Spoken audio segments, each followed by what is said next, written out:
अध्याय आहे, पण गीतेतले जे काही महत्त्वाचे अध्याय आहेत त्यातला 6वा अध्याय महत्त्वाचा आहे, त्याला आत्मसंयम योग, आपल्या सोप्या भाषेत ध्यान योग म्हणतात. त्याच्यात जे उपासनेसाठी स्थान कसं असावं, आत्तापर्यंत तिघंजणं तरी ज्ञानेश्वरीचे गाढे अभ्यासक निरनिराळ्या संदर्भात वानतेला आलेले आहेत आणि त्यांनी या वर्णनाचा आपल्या याच्यात चित्र आहे अभंग ज्ञानेश्वरीत की कसं असलं पाहिजे.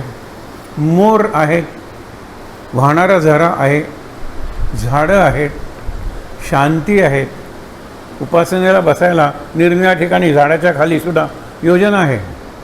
नाही आहेत फक्त बदक किंवा राजहंस, ते नाही आहेत, पण बाकी सगळं आहे. म्हणाले उपासनेसाठी अत्यंत चांगलं स्थान वानते आहे. म्हणून इथे जी नवीन मंडळी असतील जी वानतेला आलेली नाही आहेत त्यांनी अर्धा तास कळेना पण जाऊन यावं. त्या अर्ध्या तासातले निदान 5 मिनटं गुंफेत बसावं आणि स्वतःशी संवाद साधावा. आत्मसंवाद तोच खरं आहे. मी जातो कुठे भंडाऱ्याच्या डोंगरावर, तुकाराम महाराज म्हणतात तिथे वृक्ष वल्ली आम्हा सोयरी वनचरे. सोयरी म्हणजे नातेवाईक, मित्र. तिथे असतं कोण तर वृक्ष, वल्ली आणि वनचरे. आपुलाची वादं आपणासी. तिथे बोलणार कोणाबरोबर, संवाद कोणाबरोबर साधणार. म्हणून स्वतःशीच वाद घालतो म्हणजे काय, आपले दोष अजून कसे सुधारता येत नाहीत. म्हणजे एका प्रकारचं ज्याला आपण सेल्फ ॲनालिसिस म्हणतो. आपण ॲनालिसिस तर काय आता सायको ॲनालिसिस शब्दच आहे, पण माझं सायको ॲनालिसिस मीच करायला पाहिजे. Self assessment, self analysis is the best assessment and analysis. त्याच्यासाठी जी शांतता किंवा जो एकांत हवा आहे तो वानतेला आहे. आम्ही मगाशी सहज बोलत होतो की हे केंद्र कोणासाठी निर्माण झालं, आपल्यासाठी. हे पहिलं उत्तर आहे. महाराजांसाठी उत्तर नाही आहे. महाराज येऊन राहिले. इथे जे कुटुंबीय आहेत त्यांच्यासाठी, हे जे त्यांचे आई वडील आहेत त्यांच्यासाठी. पण एक माझं खास उत्तर आहे आणि ते फक्त मला आणि गणेशलाच माहीत आहे. गणेश ज्यावेळेला निरनिराळ्या ठिकाणी गेला होता नोकरीला, त्याची तळमळ ही की लोकांकडून नाम घ्यावं, काहीतरी म्हणावं. नाही येत म्हणाला लोक. निरनिराळ्या ठिकाणचे मला त्यांनी उल्लेख सांगितले. हे केंद्र त्याचं आहे, त्याला हक्कानं मिळालेलं आहे आणि इथे तो आल्यानंतर ती उपासना सुरूच राहते. उपासनेला एक नवीन डायमेन्शन मिळतं, एक तल्लीनतेचं. बाहेर इतके लोक असोत नसोत, ते म्हणत न म्हणत माझी उपासना चालू राहील. हे वाटव्यांचा आणि माझा दुपारचा संवाद आहे. मी उगीच हवेतलं बोलत नाही आहे. की तळमळ ज्याची आहे ना त्याच्यासाठी केंद्र तयार होतात.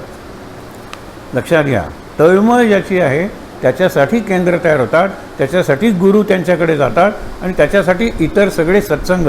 त्याला हा सत्संग दुसरीकडे जमवता येत नव्हता. निरनिराळ्या ठिकाणी गेला. मला आता ते गावांचे नावं लक्षात नाहीत, पण उत्तरेकडे दक्षिणेकडे सगळीकडे ही अडचण आहे, लोक येत नाही. मी त्यांच्यासाठी काही करा. इथे लोक येतात, येत राहिलेत, येतील. महाराजांसाठी येतात का, येतात. पण महाराज कोणासाठी आले, आपल्या सगळ्यांसाठी. हे जनरल उत्तर आहे. मग वामनसाठी, स्मितासाठी हे नंतरचं उत्तर आहे. गणेशसाठी हे उपासनेच्या दृष्टीने मला विचाराल तर महत्त्वाचं उत्तर आहे. तर गणेशला असंच आरोग्य वगैरे लावावं, त्याच्या आवाजाला आरोग्य लावावं हे मी म्हणतो, कारण माझ्या आवाजाला आरोग्य आवश्यक असतं. मगाशी जिथे थांबलो होतो तिथूनच सुरुवात करूया. फारच सुंदर आहे. श्रीहरी पार्थाचा 5 पानावरची 3री ओव्या. श्रीहरी पार्थाचा. श्रीहरी म्हणजे विष्णू, भगवान, श्रीकृष्ण आणि पार्थ. संवाद गहन. वरवर वाटतो हा साधा संवाद आहे, पण हा गहन आहे. गहन म्हणजे डीप आहे. तोची सावधानं ऐका पुढे. मग पार्थालगी बोले जनार्दन. जनार्दन, जनता, जनार्दन हे जेवढं कृष्णाला शोभतं तेवढं रामाला नाही शोभत, कारण तो जनतेतच होता पहिल्यापासून. आणि जनार्दन या शब्दाचे अनेक अर्थ आहेत. जनाचे जे दोष असते त्याचं अर्दन, मर्दन नष्ट करतो. जनावर आलेली जी संकट आहे ती दूर करतो. तो गोकुळात असताना किती संकट आली, किती निरनिराळ्या प्रकारचे असुर आहेत. आपण ते सगळं इथे काही दिवसांनी भागवतमय होऊन जाणार आहे. आपण भागवतात प्रवेश केलाच आहे आणि प्रवेश करायला कुठलं तरी प्रवेशद्वार लागतं. हा माखन चोर आहे ना, हे ते आहे. आणि द्वार गेल्यानंतर आत आहे. नाथ म्हणतात की 7 दारातून आत गेल्यानंतर रामाचं दर्शन होतं. म्हणजे हा माखन चोर हा एंट्रन्स आहे. पोचायचं आहे कुठे? चित्तचोर. चित्तचोर हे कृष्णाचं स्वरूप आहे, हे एक रूप आहे. अशी किती रूपं त्यांनी बदललेली आहेत. तो स्वतःला नटवर म्हणतो. नटवर लाल. लाल म्हणजे रामलला, नंदलाल, लहान. पण नटवर इतके निरनाडी रूपं त्यांनी बदललेले आहेत, इतके निरनाडे अभिनय केलेले आहेत. त्याचं दर्शन आपल्याला इकडे घडेल. पण शेवटी म्हणतो एक गोष्ट मात्र मी चोरलेली आहे भक्तांची, आणि ती कायम चोरत राहणार, ती चित्तचोर. चित्तचोर फार महत्त्वाचं आहे. म्हणून सुरुवात आपण माखनचोरपासून करणार आहोत आणि चित्तचोरपर्यंत जाऊन पोचणार आहोत. 8 अजून 8 दिवसांनी सुरू होईल तो 26 तारखेला. 26 तारखेपासून 2 जूनपर्यंत आपण भागवतात म्हणजे भक्तीत, भक्तीच्या रसात आकंठ म्हणजे इथपर्यंत बुडून जायचं. आपण ज्याला म्हणतो ना पिबत भागवतम रसमालयम, हे बरं झालं. पिबत म्हणजे प्यायचं आहे भागवत. भागवत वाचायचं आहे, चावायचं आहे तसं नाही, आणि गिळायचंही नाही आहे, प्यायचं आहे. आनंद तो रस आहे. आमचा छोटा एक आहे, तो नेहमीच म्हणतो कुठेही गुऱ्हाळ दिसला ना, आपण रसाचा ऊस घेऊया. त्याला ऊसाचा रस म्हणायचं असतं. हा रसाचा ऊस हा प्रकार आपल्या 3 महान ग्रंथांबद्दल आहे. तिथे जास्त स्पष्ट करेन. परंतु आधीचे रामायण त्यांनी कांड हा शब्द उचलला, नंतरचं महाभारत त्यांनी पर्व हा शब्द उचलला, आणि नंतरचं भागवत त्यांनी स्कंध हा शब्द उचलला. हे तिन्ही ऊसाचे पार्ट्स आहेत. कांड म्हणजे काय? 2 नोड्स असतात ना, रिंग्स, त्याच्या मधल्या भागाला ऊसाचं कांड म्हणतो. एवढी मोठी मुळी दिली एका भक्तानं तुकारामाला. बरोबर मुलगा होताच, त्याला ते उचले ना हो. आणि तुकाराम झपझप चालायला लागले. ते बिचारे घरी गेल्यानंतर ऊस मिळेल या आशेनं चालत होतं मागून. गावात आल्यानंतर ये रे गजा, ये रे गण्या, ये रे, सगळ्यांना देऊन टाकला. आणि घरासमोर पोचले त्यावेळेला एक ऊस त्याच्या डोक्यावर होता मुलाच्या. तोही त्याने घरात शिरण्यापूर्वी दुसऱ्याला देऊन टाकला. की आवली आहे त्यांची बायको, ती त्यानं विचारते एक कांड तरी ठेवायचं. कांड म्हणजे part of the sugar can. Part कशासाठी? तुम्हाला बडवण्यासाठी त्या ऊसाचं एक कांड तरी ठेवायचं. कांड वाल्मिकीने उचलला शब्द, कांड. त्याच्यानंतर जे रिंग्ज असतात ना, त्याला पर्व म्हणतात. मराठीत पेर म्हणतात. त्याच्यावरून पेरणी हा शब्द आलेला आहे, पर्व. आणि संपूर्ण ऊस आहे त्याला स्कंद म्हणतात. भागवत हा संपूर्ण ऊस आहे. 12 स्कंध आहेत त्याचे. आणि पिबत भागवतम रसमालयम. रसमालय म्हणलेलं आहे. एरवी आंब्याचा रस आपण खातो रोज वगैरे, पण त्याला एक काथो असतो ना, आत कोय. असं फळ सांगा की आता सीडलेस फळ आपण तयार केलेले आहेत, पण ज्याला आपण पीलिंग द स्किन म्हणतो, स्किनलेस कुणी तयार केली फळं नाही. द्राक्षाला सुद्धा एक सालच त्याचं बाहेरून. किती तुम्ही म्हणलात अगदी बारीक, तरी साल असल्याशिवाय कंटेन होत नाही. साल नाही आहे. असं आणखीन एक पदार्थ आहे, महाराजांचं आवडतं उदाहरण आहे की बर्फातून पाणी काढल्यानंतर जे उरेल ते माझ्यातून नामाचं प्रेम काढल्यानंतर उरेल. बर्फाचं आम्ही मुलांना समजायला सांगतो. बर्फाची लांबी एक क्यूब असतो त्यांच्या डोळ्यासमोर. बर्फाची लांबी पाणी, रुंदी पाणी, उंची पाणी, व्हॉल्यूम आकारमान पाणी, वेट पाणी. ते काढून टाकलं, काय उरणार आहे? काहीच उरणार नाही आहे. तसं भागवतातून रस काढला की काहीही उरणार नाही आहे. त्याला आत बी नाही आहे आणि बाहेरून साल नाही आहे. सॉलिड ज्याला म्हणतात ना, फ्रोझन असा तो रस आहे, ज्यूस. आणि पुढे फारच मजेदार आहे हो. आपण आत्ता भागवत सुरू करायला नको, कारण ते सुरू राहील. पण एक तुम्हाला सांगितलं की ऊस का निवडला त्याने? इतकी चांगली झाडं आहेत, माड का नाही निवडला? अरे तेच तर खरं आहे. ऊस डोंगा परी रस नव्हे डोंगा. डोंगा म्हणजे कुरूप, दिसायला ओबडधोबड, वेडावाकडा. बांबू बरा दिसतो त्या ऊसापेक्षा, बघा ना. आणि जो ऊस आहे तो बाहेरून कसा जरी दिसला ते त्याचा रस आहे ना, तो अमृत मधुर आहे. तसा माझा ग्रंथ, त्या ग्रंथाची भाषा त्यातली कॅरेक्टर्स म्हणजे पात्र, त्यांची वर्णनशैली ओबडधोबड असेल, पण मला जे सांगायचं आहे तो रस आहे ना, तो अमृतमधुर आहे. हे या तिन्ही, खरं म्हणजे तिन्ही ग्रंथाचे लेखक दोनच आहेत, वाल्मिकी आणि व्यास. पण त्यांनी का निवडली ही भाषा? कांड, हल्ली याला निराळा शब्द अर्थ आलेला आहे. पूर्वी 7 कांडांचं रामायण म्हणल्यानंतर एका मुलाने विचारलं, 7 कांड म्हणजे आता निरनिराळी कांड होतात ना, स्कॅम, घोटाळे, त्याला कांड म्हणतात. वासना कांड वगैरे सगळे अर्थ बदलले. आणि त्याला म्हणलं तसं नाही आहे रे बाबा. आम्ही नेहमीच कथा निवडताना इंग्लिश आणि मराठीमधून रामायण, त्यांना नोन स्टोरी निवडली की भाव तरी त्याच्यापर्यंत पोचतो. अननोन स्टोरी मी उगीच फिफिसास वगैरे सुरू केली, ग्रीक कथा, कुणाला कळणार आहे ते? नाही कळणार. पण मी जरी रामायणातल्या त्यातल्या त्यात अपरिचित अशा गुहकाचे, मुलांच्या दृष्टीने, आपल्याला भक्तीच्या दृष्टीने गुहक श्रेष्ठ वाटतो. हा गुहक कोण? आणि मुलांना एक वाक्य सांगितलं, आज विचार करा, आपण उद्या पुन्हा भेटणार आहोत संस्कार वर्गाला, की रामाच्या जीवनातली 3 महत्त्वाची पात्र, एक जटायू नावाचं गिधाड, गुहक नावाचा नावाडी, आणि तिसरी शबरी नावाची भिलनी. कुठलाही राजातला, राजगृहातला, राजघराण्यातला व्यक्ती रामाच्या जीवनात महत्त्वाचीच नाही आहेत.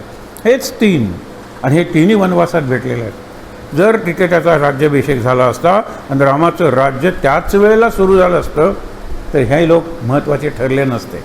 ऋषी मारले जात असे कारण कॅनिबल्स होते, राक्षस होते ना, ते ऋषींना मारून हाडं खायचे आणि त्या हाडांचे ढीग झाले होते. आणि त्या ढिगावर कवट्या वगैरे बघितल्यानंतर सीता दचकली, हे कोणाचे ढीग आहेत? त्यावेळेला राम म्हणाला, विचारूया, तो ऋषिकुमार येतोय.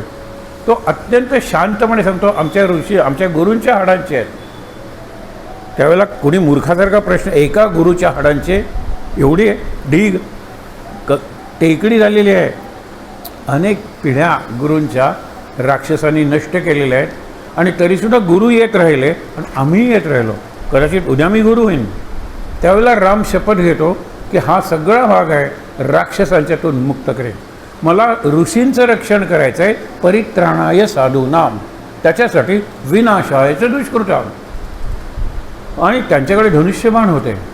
त्यावेळेला सीता घाबरते आणि स्त्री सुलभ आणि पत्नी सुलभ, म्हणजे स्त्रीला शोभेल आणि पत्नीला शोभेल अशी भाषा वापरून म्हणते, तुम्ही तापस व्रत घेतलं आहे ना, तापस म्हणजे तापसीचं, वल्कलं घातले आहेत ना, जटाजूट केलं आहे ना, मग धनुष्यबाण कशाला पाहिजे? कमंडलू धरा ना. आता कल्पना करा, धनुष्यबाण म्हणजे तुम्ही तसा उपयोग करणारच, तुम्ही मारणारच. हे 14-14 हजार राक्षस आहेत असं मी ऐकतंय, आणि तुम्ही दोघंच, आणि तुम्ही अयोध्येहून मदत मागवणार नाही. सीताच्या शोधाला सुद्धा अयोध्येहून मदत नाही मागवलेली. आला असतं की भरत, नाही मागवले, मग वानरं चालतील. हे लक्षात घ्या तुम्ही. आणि म्हणून स्वतःकडे वाईटपणा घेऊन कैकेयीने 14 वर्ष रामाला वनवासात पाठवलं. भरतापेक्षा राम हा तिला जवळचा होता, आणि कौसल्यापेक्षा रामाला कैकेयी जवळची होती. बऱ्याच वेळा उठल्यानंतर पहिला नमस्कार कैकेयीला करायचा, आणि कैकेयी माझा राम म्हणून त्याला जवळ घ्यायचे. माझा भरत हा नंतर आहे. पण हे सगळं का केलं? कारण ऋषींना रक्षण करायचं होतं, यज्ञ संस्कृतीचं आणि दुसऱ्या ऋषींचं. आणि इकडे अयोध्येत ऋषी म्हणजे कोण? वसिष्ठ. येणारे जाणारे विश्वामित्र आणि सुमंत्र. त्यांनी ही योजना रचली, आणि तिथे एक उल्लेख आलेला आहे, मला तो खूप आवडतो, की तू कोण रे? मी जटायू, गिधाडांचा एका अर्थाने राजा, मग इथे कशाला? लक्ष्मणाला भीती वाटली, हे एवढं गिधाड सीतेला आम्ही नसताना काहीतरी अपाय करेल ना, कारण गिधाड काही खातं, जिवंत, मेलेलं, सडलेलं, कुजलेलं म्हणजे त्याची पार्टी असते. गिधाडाला सगळं चालतं. अशा गिधाडांना माणसाने नष्ट केलं, म्हणजे माणूस हॅज बिकम सुपर व्हल्चर. गिधाडापेक्षा भयंकर गिधाड माणूस झालेला आहे. गिधाडं निर्मोष झालेले आहेत. किती सांगू तुम्हाला, तरी एक सांगावंच वाटतं. भारतातली एक अशी कम्युनिटी आहे की परदेशातून आली, भारताने पूर्णपणे त्यांना आश्रय दिला, आधार दिला, इतकं की ते आपल्याशी एकरूप झाले. अत्यंत आयडियल मायनॉरिटी असून सुद्धा त्यांनी एकही रिझर्वेशन वगैरे कधीही मागितलेलं नाही, आपली सुट्टी नाही मागितली कधी तर. परंतु ज्या क्षेत्रात गेले तिथे टाटा, तिथे गोदरेज, तिथे बघा ना, हे सगळे पारशी लोक. पारशी लोकांच्या मृतदेह असा सायलन्सचा टॉवर असतो, विहीर आहे, त्या विहिरीत अशी फळी घातलेली आहे, त्या फळीवर प्रेत ठेवतात, नमस्कार करतात आणि निघून येतात.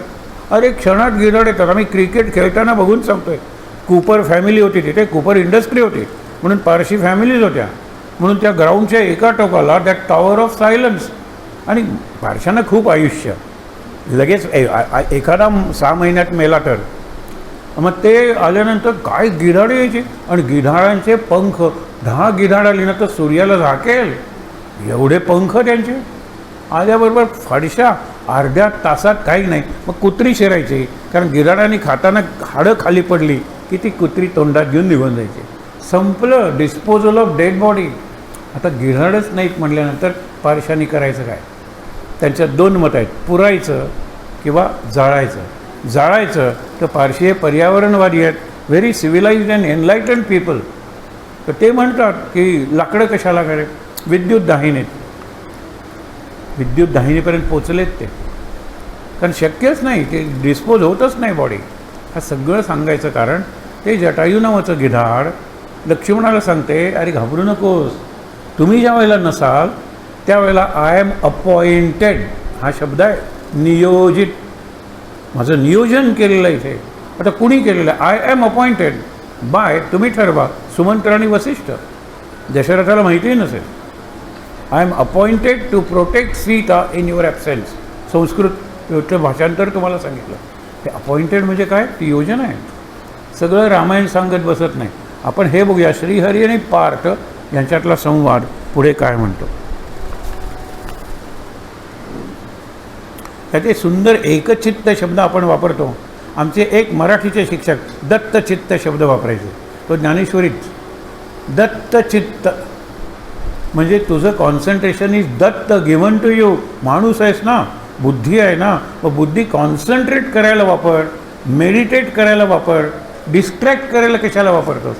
जी बुद्धी तुला डिस्ट्रॅक्ट घडवते मी करते, जी बुद्धी तुला मार्गापासून भ्रष्ट करते, तीच बुद्धी तुला मार्गावर आणू शकते. एकदा मार्गावर आणल्यानंतर मार्गावर टिकवू शकते. बुद्धीचा वापर करायला चांगला. दत्तचित्त आलेला आहे पुढे बघा. मग पार्था लागी बोले जनार्दन, अर्जुना होवोन दत्तचित्त. सुंदर शब्द. ऐक आता साच योग्याचे लक्षण, तुझं निवेदन संपूर्णत्व. संन्यासाचं झालं, आता योगी म्हणजे कर्मयोगी. तरी आत्मज्ञाने होवोनी संपन्न, गेला जो विटोन कर्मफळा. त्याला वीट आलेला आहे. कर्म मी केलं ना, फळाची कशाला? फळाची आसक्ती सोडा, मला फळाची इच्छाच उरलेली नाही आहे, अशी माणसं आहेत की हो. खरंच त्यांनी काय किती कार्य उभं केलेलं आहे, त्यातून काय निर्माण होईल, काय निष्पन्न होईल, काही नाही. त्याची फलश्रुती काय नाही. तुमच्या मनात ध्येय आहे का? आहे. यातून ते साध्य होईल का? मला माहीत नाही. फळ मी विचारच करत नाही. फळाची आशा काय, इच्छाच त्यांनी टाकलेली आहे. म्हणून सांगितलेलं आहे की स्वभावेची जाणं राहे उदाहा, सकाम तो चित्ती ठेवून आसक्ती कर्मे. हां, त्याच्या आधीचं आहे ते खूप सुंदर ओळ आहे. तरी आत्मज्ञाने होऊनी संपन्न, गेला जो विटोन कर्मफळा, जगा माझी शांती तयासी साचार. हे त्यालाच की जो कर्मफळाकडे बघतही नाही, त्याला शांती त्याच्या घरात जाऊन माळ घालते. प्रसंग तुम्हाला आला असेल ना, लक्ष्मी समुद्रमंथनातून वरमाला घेऊन निघते आणि मला वर पाहिजे. कोण? ज्याच्या मनात माझ्याबद्दल कोणतीही इच्छा नाही. तो काय मागणं आहे? जो माझा तिरस्कार करेल, जो माझ्याकडे बघणारी नाही, माझ्याबद्दल एवढीसुद्धा इच्छा ज्याच्या मनात नाही, त्याच्याशी मी लग्न करेन. सगळ्या देवांकडे जाते. अरे नारदांच्या मनात इच्छा निर्माण होते. काय सुंदर आहे लक्ष्मी. सोडून विष्णू शांताकारम भुजगशयनम, त्या भुजगावर झोपूनसुद्धा शांत आहे, सतत स्मित आहे. आणि ज्यावेळेला तो येतो, कृष्णावतारम नावाचा चित्रपट सध्या चालू आहे, त्याच्यातली टेकिंग खूप चांगलं आहे आणि खूप कृष्णाशी काही संवाद त्याच्यात एक. काल मला सांगत होते की कृष्ण म्हणतो की मला का बासरी जन्मभर वाजवायला आवडली नसती, मला गोपाळांच्यात खेळणं आणि नंतर ते मोठे झाल्यानंतर त्यांच्यात राहणं आवडलं नसतं, पण तुम्ही माझ्या आता धनुष्य, बाण, गदा आणि सुदर्शन चक्र दिले. मला नको होतं हे. मी प्रेमाचा सागर आहे, पण त्या गोपींशिवाय कोणाला कळलं नाही. आणि गोपींबरोबर मी पहिली 12 वर्ष 4 वर्ष सोडा, एक 7-8 वर्ष गोपींबरोबर होता. गोपी आणि गवळणी याच्यात फरक आहे. गोप आणि गोपाळ याच्यात फरक आहे. गवळण म्हणजे दूध वगैरे काढायचं आणि विकायचं मथुरेत नेऊन, हे तिचं काम आहे. पण गोपी म्हणजे गो इंद्रिय आणि पी म्हणजे पिणे, सगळ्या इंद्रियातून कृष्णाला पिणे. म्हणून पिबत भागवतम रसयालयम म्हणजे कृष्णाला डोळ्यातून पिऊया रूप म्हणून, कृष्णाला कानातून पिऊया त्याची बासरी म्हणून, कृष्णाला नाकातून हुंगूया किंवा श्वास घेऊया आपला प्राण समजून. म्हणजे सगळ्या इंद्रियातून कृष्णाला ज्या पितात, आत घेतात, आस्वाद घेतात त्यांना गोपी असा शब्द आहे. शब्दाचा अर्थ आहे गोप, इंद्रियांचे कृष्णाच्या माध्यमातून प म्हणजे पालन करतात, आणि गोपाळ म्हणजे ज्यांचं गोपाळ पालन करतो म्हणजे कृष्ण पालन करतो. हे गोप म्हणजे इंद्रियांचं पालन कृष्ण भक्तीतून करतात, हे समजण्यासारखं आहे. म्हणून शब्दांवर जरी चिंतन केलं ते भागवतासारखे ग्रंथ आपल्याला खूप सांगून जातात, ते खास आपल्यासाठी असतं. आता हेच बघा ना, जगा माझी शांती तयासी साचार रिगोनिया घर, रिगोनिया म्हणजे प्रवेश करून, त्याच्या घरात प्रवेश करते आणि माळ घाली. त्या विष्णूला माळ अजून घातलेली नाही आहे. या प्रसंगानुसार ती बाजूला माळ ठेवून बसली, कारण हे झोपलेले आनंदातच आहेत आणि झोपलेल्याला नाही माळ घालायचे ना, उठून तरी बसला पाहिजे. म्हणून ती त्याची पाय चेपते आहे. आणि पादसेवन भक्तीचं आदर्श उदाहरण लक्ष्मी आहे. लक्ष्मी अजून पाय चेपते, पुंडलिक अजून पाय चेपतोय. म्हणून आधी पुंडलिकाचं दर्शन आणि मग पांडुरंगाचं. इकडे चंद्रभागा स्नान करा, पुंडलिक दर्शन घ्या. पुंडलिक म्हणजे शिवलिंग आहे ते. आणि इकडे जा तुम्ही विठ्ठलाच्या दर्शनाला. हे लक्षात घ्या, हा प्रोटोकॉल आहे. अजून दोघंजणं आईवडिलांची किंवा हे आता भावी पतीची, मी भावी म्हणतो कारण या कथेनुसार लक्ष्मी आणि नारायण यांचं लग्नच झालेलं नाही आहे. आपण नुसतं लक्ष्मी नारायणचा जोडा काही छान आहे नाही, जोडा केव्हा तुटेल माहीत नाही, पण ठीक आहे लक्ष्मी नारायण. पण ही कथा मला खूप आवडते आणि म्हणून ते म्हणतात बुद्धीने सर्वही होते. सगळं बुद्धीनं होतं. बुद्धी देणारा नारायण आहे. आधी तो आपुला कीजे लक्ष्मी चरणी वसे. लक्ष्मीच्या मागे लागू नका. पूर्वी आम्हाला कविता असायच्या आणि सर आमचे इतके आनंदाने शिकवायचे, न मागे तयाची रमा हो यदासी. काय अर्थ आहे? न मागे मागत नाही, न मागे मागे जात नाही अर्थ आहे ना अशा प्रत्येक वेळेला. आणि आवडायचं मला, त्यामुळे विषय समजला आणि त्याच्यात रस निर्माण झाला आणि जीवनात रस निर्माण झाला. भागवतातला रस असताना तुम्हाला कळेल की अगदी ते 3-3, 4-4 आणखीन एखादा अर्थ तुम्ही शोधून काढा रे. कीर्तनासी नर हो तुम्ही जागा, म्हणजे लवकर जाऊन जागा धरा. गर्दी असायची त्यावेळेला.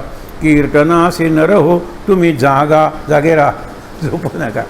कीर्तनासी नर हो तुम्ही जागा, राम राम राम राम सीताराम सीताराम गा ना तुम्ही, भजन गा ना तुम्ही. आणखीन 4था अर्थ असू शकतो, 5वा अर्थ असू शकतो. हे मराठी आहे, हे त्या ग्रंथांचं सौंदर्य आहे. आता इथे काय सांगतात, रिघोनिया घर माळ घाले सकाम तो चित्ती ठेवोनी आसक्ती कर्मे जैशारीती करी येते तैसा योगी तोही करी कर्मे सर्व परी नसे भाव कर्तृत्वाचा. हा विषय आपला आहेच. कर्तृत्व माझं नाही आहे. कर्तृत्व जर माझं नाही तर भोक्तृत्व माझं कसं? मी जर केलंच नाही तर मी भोगेन कसा? मग कर्तृत्व आणि भोक्तृत्व माझं नाही तर वक्तृत्व माझं कसं? मग कर्तृत्व म्हणजे कर्तेपणा, भोक्तृत्व म्हणजे भोगणे, वक्तृत्व म्हणजे बोलणे नाही तर नेतृत्व कसं माझं? सांगा, माझं आहे काय? माझं नाही कर्तृत्व, माझं नाही नेतृत्व, माझं नाही भोक्तृत्व, माझं नाही वक्तृत्व, सगळं त्यांचं आहे. हा जर भाव मनात आला तर आनंदी आनंदकडे, इकडे तिकडे सोयीकडे. खरंच पुढे लक्षात ठेवा, तैसा योगी तोही करी कर्मे सर्व परी नसे भाव कर्तृत्वाचा म्हणून तो पार्था स्वभावेचे जाण राहे उदासीन कर्मफली. उदासीन राहतो म्हणजे त्याला काय अपेक्षा नाही, मिळालं मिळालं, नाही मिळालं मिळालं, नाही मिळालं ठीक आहे. मिळाल्यानंतर सुद्धा तो देतो. बघा ना, तुकाराम ऊस सगळे दिले. तुकारामाने असं केलं, तू काही नाही. महाराजांच्या डोक्यावर तिघांना उचलणार नाही एवढं वजन असलेली मोळी दिली. प्रत्येक वाटत राहिले. महाराजांना एकही ऊस दिला नाही. महाराजांनी तक्रार नाही केली, तोंड नाही वाकडं केलं. ही परीक्षा होती. आणि म्हणून ज्या वेळेला महाराज आधीच तयार होते, त्याच्या आधी 1-2 वर्ष गेले होते स्वामी समर्थांकडे, चालत आले होते, गोरे होते महाराज, चेहरा लाल झाला असेल. अशा वेळेला कुठल्या तरी भक्ताने डाळिंबांच्या दाण्याने भरलेलं ताट दिलं, डाळिंब. महाराज त्यांना वाटलं हा बका बका खाईल, वयवर्ष 12. महाराजांनी सगळ्यांना वाटलं आणि 4 दाणे स्वतःला घालले आणि रिकामं ताट परत केलं. म्हणाले तुझ्याकडून कल्याण होणार आहे, तुझ्याकडून अन्नदान होणार आहे, हे लक्षात घ्या. महाराज म्हणाले की माझी लंगोटी कायम लंगोटी राहिली, पण लक्षावधी रुपयांचे व्यवहार माझ्यातून झाले, रामाने केले. ते म्हणतात आपण म्हणायचं महाराजांनी केले. खरंच आहे. पुढे बघूया. विघडे ना घडी अकर्तेपणाची, मोडे न तयाची योगनिद्रा. अकर्तेपणाची घडी विघडत म्हणजे मोडत नाही, ती तशीच राहते. मी काहीच केलेलं नाही आहे, मी करता नाही आहे, करता तो आहे. बघा, म्हणून तुम्हाला सांगतो आपल्या क्रिकेटमध्ये, फुटबॉलमध्ये, सगळ्या गेम्समध्ये जे मानतात या शक्तीला, तो एखादा सचिन असेल, एखादा द्रविड असेल, कुंबळे असेल, श्रीनाथ असेल, तर सगळ्यांना गुरु आहेत, गुरुस्थानी जातात ते. आणि आता आमचा कपिल, विराट हे प्रेमानंदांकडे जातात ना, नवरा बायको दोघे, आणि आशीर्वाद मागतात आणि ते म्हणतात प्रेम बाटो, मला दुसरं काही नाही, प्रेम करो राधा राधे राधे राधे, दुसरं काही नाही. चमत्कार आहे ते. तुम्हाला मागे सांगितलं ना, 2 वाजता ते निघायचे, आंघोळीला जायचे. जाताना पहिल्यांदा 2 जण, नंतर 20 जण, नंतर 200 जण, नंतर 2000 जण, रात्री 2ला 2000 जण राधे राधे करत निघाले. त्या वाटेवरच्या लोकांनी तक्रार केली की यांच्या स्नानाचा आम्हाला त्रास होतो. ते म्हणजे त्यांची तक्रार बरोबर आहे, येणाऱ्या लोकांना मी कसं थांबवू, मी वेळच बदलतो, 4 वाजता जायला लागलं. हे करता येतं ना आपल्याला. 2लाच गेलो आणि 4ला जाऊया, 2 ते 4 आधी उपासना करूया, हे शिकलं पाहिजे. मोठी आहेत माणसंही. आणि म्हणून सांगितलेलं आहे विघडे ना घडी. विघडे ना म्हणजे मोडत नाही, घडी मोडत नाही. अकर्तेपणाची मोडे ना तयाची योगनिद्रा. त्याची योगनिद्रा मोडत नाही म्हणजे चालू राहते, अखंड योगनिद्रा. बघा, परी पंचमहाभूतात्मक सारा उभारी पसारा स्वभाव येतो, पण तो कर्मयोगी आहे ना, काम तर करतो. हा पंचभूतात्मा. आता इकडे हे बघा ना, मंडप, हे पंचमहाभूतच नाहीत का? सांगा बरं. सगळेच येतात, सगळा वारा, पाऊस, पाणी, ऊन, प्रकाश, आपण, प्रसाद, किती गोष्टी असतात, फुलं, सगळे येतात. पंचभूतांचा पसारा तू उभा करतो, पण हे मी नाही केलं, खरंच मी नाही केलं, हे त्याचा भाव असतो. स्वानुभव ऐसा हा विवेक, मी केलं नाही, मी करता नाही, ऐसा हा विवेक प्रकटता चित्ती तथा त्रिजगती भेद कैसा. मग भेद कुठे? मी काहीच करत नाही म्हणल्यानंतर मी श्रेष्ठ, तो कनिष्ठ, माझं काम चांगलं, काही उरतच नाही, मी करतच नाही म्हटल्यानंतर काय? स्वानुभवे मग तया लागी पाहे सारे विश्वची हे मुक्त दिसे. त्याला अनुभव येतो, विश्व सारं मुक्त आहे, काय कोणीच बंधनात नाही आहे, कारण माझ्या दृष्टीने काहीच नाही आहे, सगळे मुक्त आहेत, सगळे आनंदात आहेत, समाधानात आहेत, कारण हा स्वतः समाधानात आहे. त्याच्या डोळ्यावर मुक्तीचा जे चष्मा आहे, त्याला सगळीकडे दृष्टी मुक्तीचीच आहे. पुढे बघा, पूर्व, हे सुंदर आहे. पूर्व दिशेची या मंदिरात भली होताची दिवाळी सूर्योदय. दिवाळीला तुम्ही रंग फेकता म्हणजे आनंदाचं वातावरण. सकाळी किती रंग असतात, अजून टेक्नॉलॉजी जमलेलं नाही तसले रंग तयार करणं. पूर्व दिशेची या मंदिरात भली होताची दिवाळी सूर्योदय. सर्वही दिशांचा अंधार तत्काळ सहज सकळ दूर होय. एकाच वेळेला सौंदर्य निर्माण केलं जातं आणि अंधारही नष्ट होतो. या दोन्ही गोष्टी आहेत. म्हणजे कर्मयोगी अशा पद्धतीने कर्म करेल की मी काहीच केलेलं नाही, करता दुसराच आहे, पण त्यातून जगात आनंद निर्माण करेल. कृष्ण वगैरे किती सुंदर उदाहरण आहेत. त्यांनी काही केलं नाही स्वतः, पण त्यांनी जे केलं ते भल्यानं जमलं नाही, पण तो म्हणतो मी नाहीच केलं आहे, त्याप्रमाणेच जगला तो. विद्या विनय संपन्ने ब्राह्मणे गवी असतेनी शिवनी चैव श्वपाकेच पंडिता समदर्शना. गीतेतला हा एक शब्द महत्त्वाचा आहे, समदर्शना. मी तुम्हाला एक उदाहरण देतो की लग्न कार्य आहे घरात, हे मी बघून तुम्हाला सांगतो. किती पुरुष राबलेलेच आहेत, पण स्त्रिया जास्त राबलेल्या आहेत, आत बाहेर सगळीकडे. माझी आजी थकलेली आहे लग्न केल्यामुळे, आई थकलेली आहे, माझी पत्नी थकलेली आहे, माझी वहिनी थकलेली आहे, माझी बहीण थकलेली आहे. माझी शेजारींची भरपूर काम केलं थकलेली आहे, माझी कलीग जी मदत करते ते सगळेजण थकले, आणि वावराडी म्हणजे मोलकरीण ती सगळ्यात जास्त थकलेली आहे. अशा वेळेला तो वधूपिता येतो, पाठवणी झालेली आहे, आणि अशा वेळेला तो अनाऊन्स करतो, श्रीमंताचं लग्न आहे, बाहेर म्हणाला 5 स्पा ठेवलेले आहेत, सगळ्यात प्रथम त्या स्पामध्ये जाऊन मसाज करून घेणं, स्टीम बाथ, सोना बाथ वगैरे सगळं ठेवलेलं आहे. हे वावराडी मंडळी जाते, 100-200 मंडळी कामाला होती, सगळी गेली ती. त्याच्यानंतर त्यांनी क्रम लावला, सगळ्यात शेवटी पुरुषांचा क्रम होता. समदर्शी आहे. मला पत्नीशी मी जसं वर्तन करतो तसं आईशी करता येणार आहे. मी ज्या निरनिराळ्या पातळीवर पत्नीशी वागतो तसं बहिणीशी वागणार आहे, नाही करता येणार. म्हणून समवर्तन अशक्य, समदर्शन शक्य, आणि ते आपल्याला मिळवायचं. समदर्शन, सगळेजण थकलेत ना, हे समदर्शन आहे. सगळ्यांचे समवर्तन, आई तू ये, मी तुझे पाय चेपतो, हे करतो, सगळ्यांची समदर्शन. सगळे थकलेले आहेत, प्रत्येकाला त्याच्या त्याच्या आवश्यकतेप्रमाणे आपण रिलीफ देऊया, हा प्रकार आहे. म्हणून विद्या विनय संपन्ने ब्राह्मण.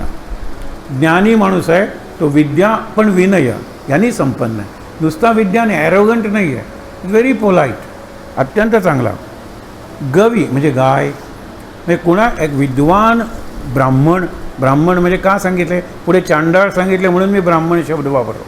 ब्राह्मण म्हणजे ज्ञानी माणूस, आणि चांडाळ म्हणजे संस्कृतीच्या चौकटीच्या बाहेरचा. हे भिल्ल, आदिवासी, वनवासी, गिरीवासी हे जे आहेत ना, मगाशी तिन्ही तुम्हाला सांगितले ना, ते समाजाच्या चौकटीच्या बाहेरचे आहेत. जटायू बाहेरचा आहे, गुहक बाहेरचा आहे, शबरी बाहेरचा आहे. या चौकटीच्या बाहेरच्या लोकांनी जास्त चांगली भक्ती केली. म्हणून नारद जसे सांगतात, किती भक्तीचे लक्षणं सांगू, गोपींची भक्ती ती खरी भक्ती, तसे वाल्मिकी सांगतात ह्या तिघांची रामाचं जे नातं आहे ना, ते खरं भगवंत आणि भक्ताचं नातं आहे. हनुमान वगैरे सुद्धा या कॅटेगरीत येत नाही, हे लक्षात घ्या.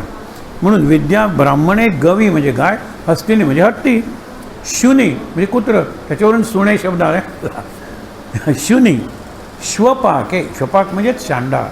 चांडाळ म्हणजे शिवी वगैरे काही नाही, त्याला शिक्षणाची संधी मिळाली नाही, तो असंस्कृत अशा दृष्टीने की सुसंस्कृत होण्याची संधी त्याला मिळाली नाही.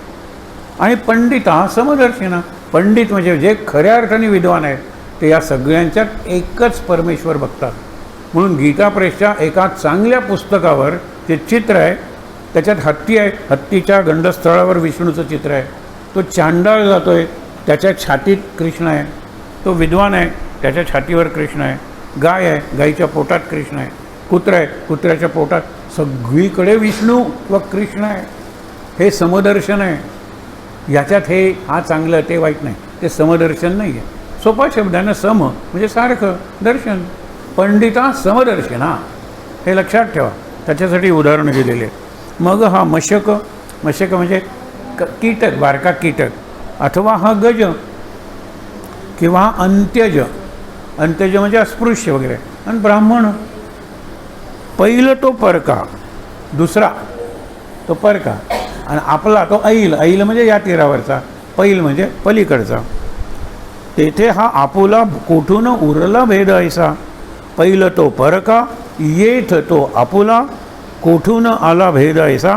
ना तरीही गाय अथवा हे श्वान, एक हा लहान एक थोर, म्हणून या नित्य सर्वत्र जे सम, अद्वय जे ब्रह्म आपणची.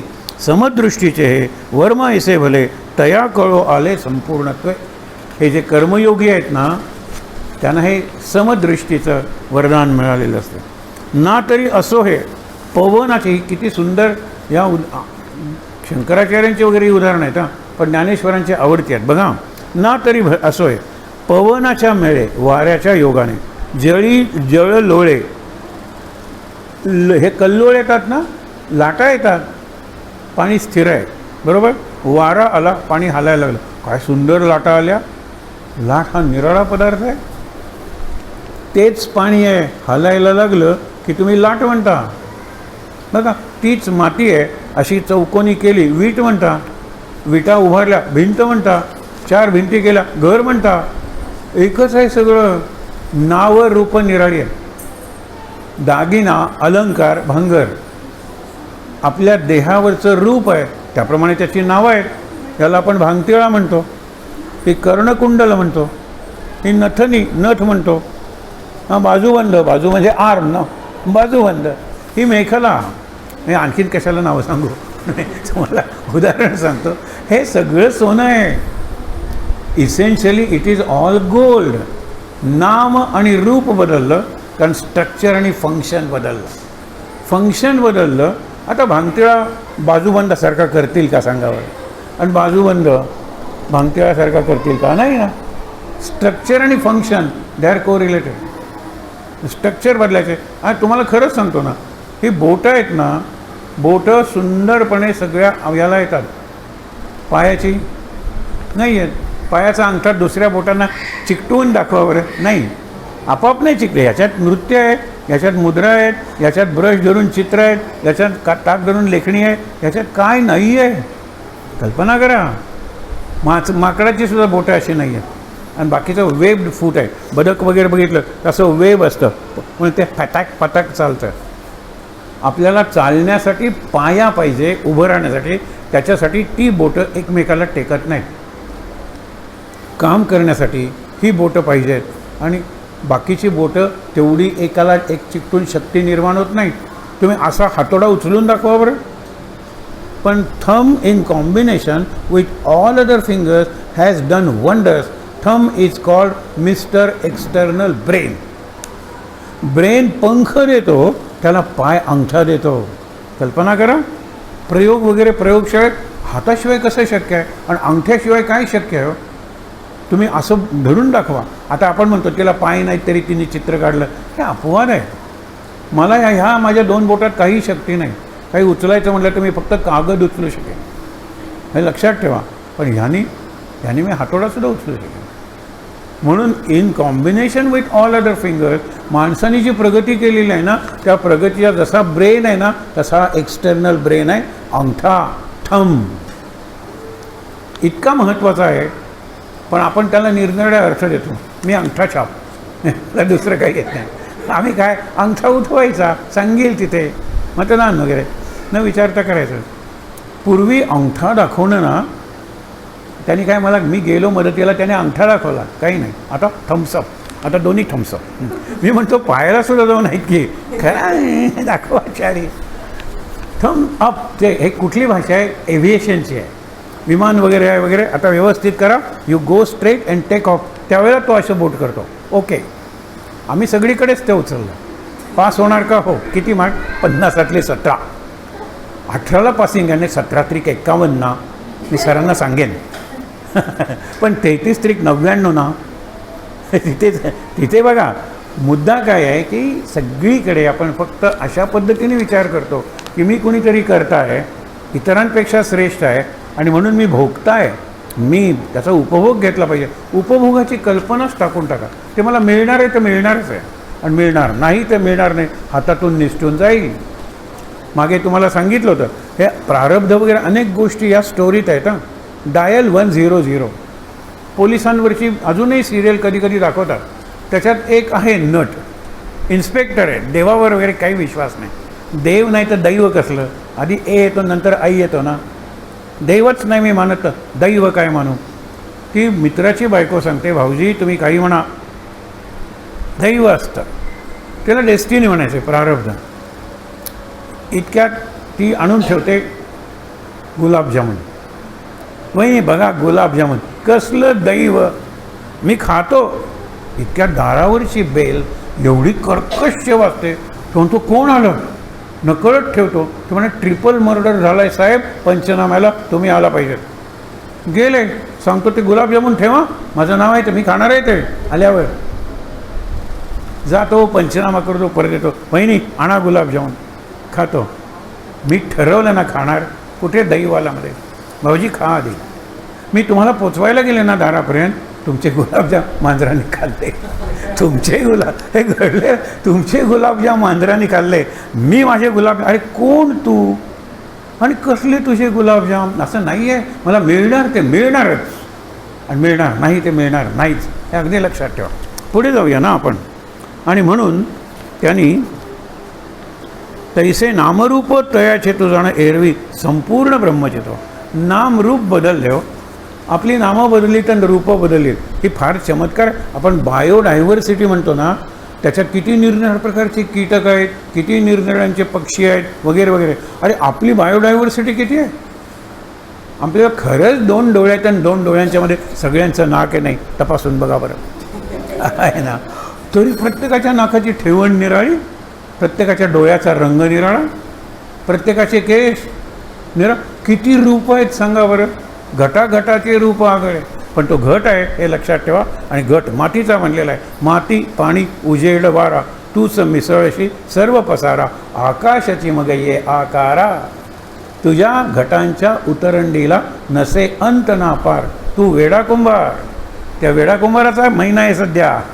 विठ्ठला ना, विठ्ठल म्हणजे पुरुषोत्तम, हे लक्षात ठेवा. म्हणून मला सांगायचं आहे काय, तैसे नामरूप. हा बाजार आहे सगळ्या नामरूपांचा.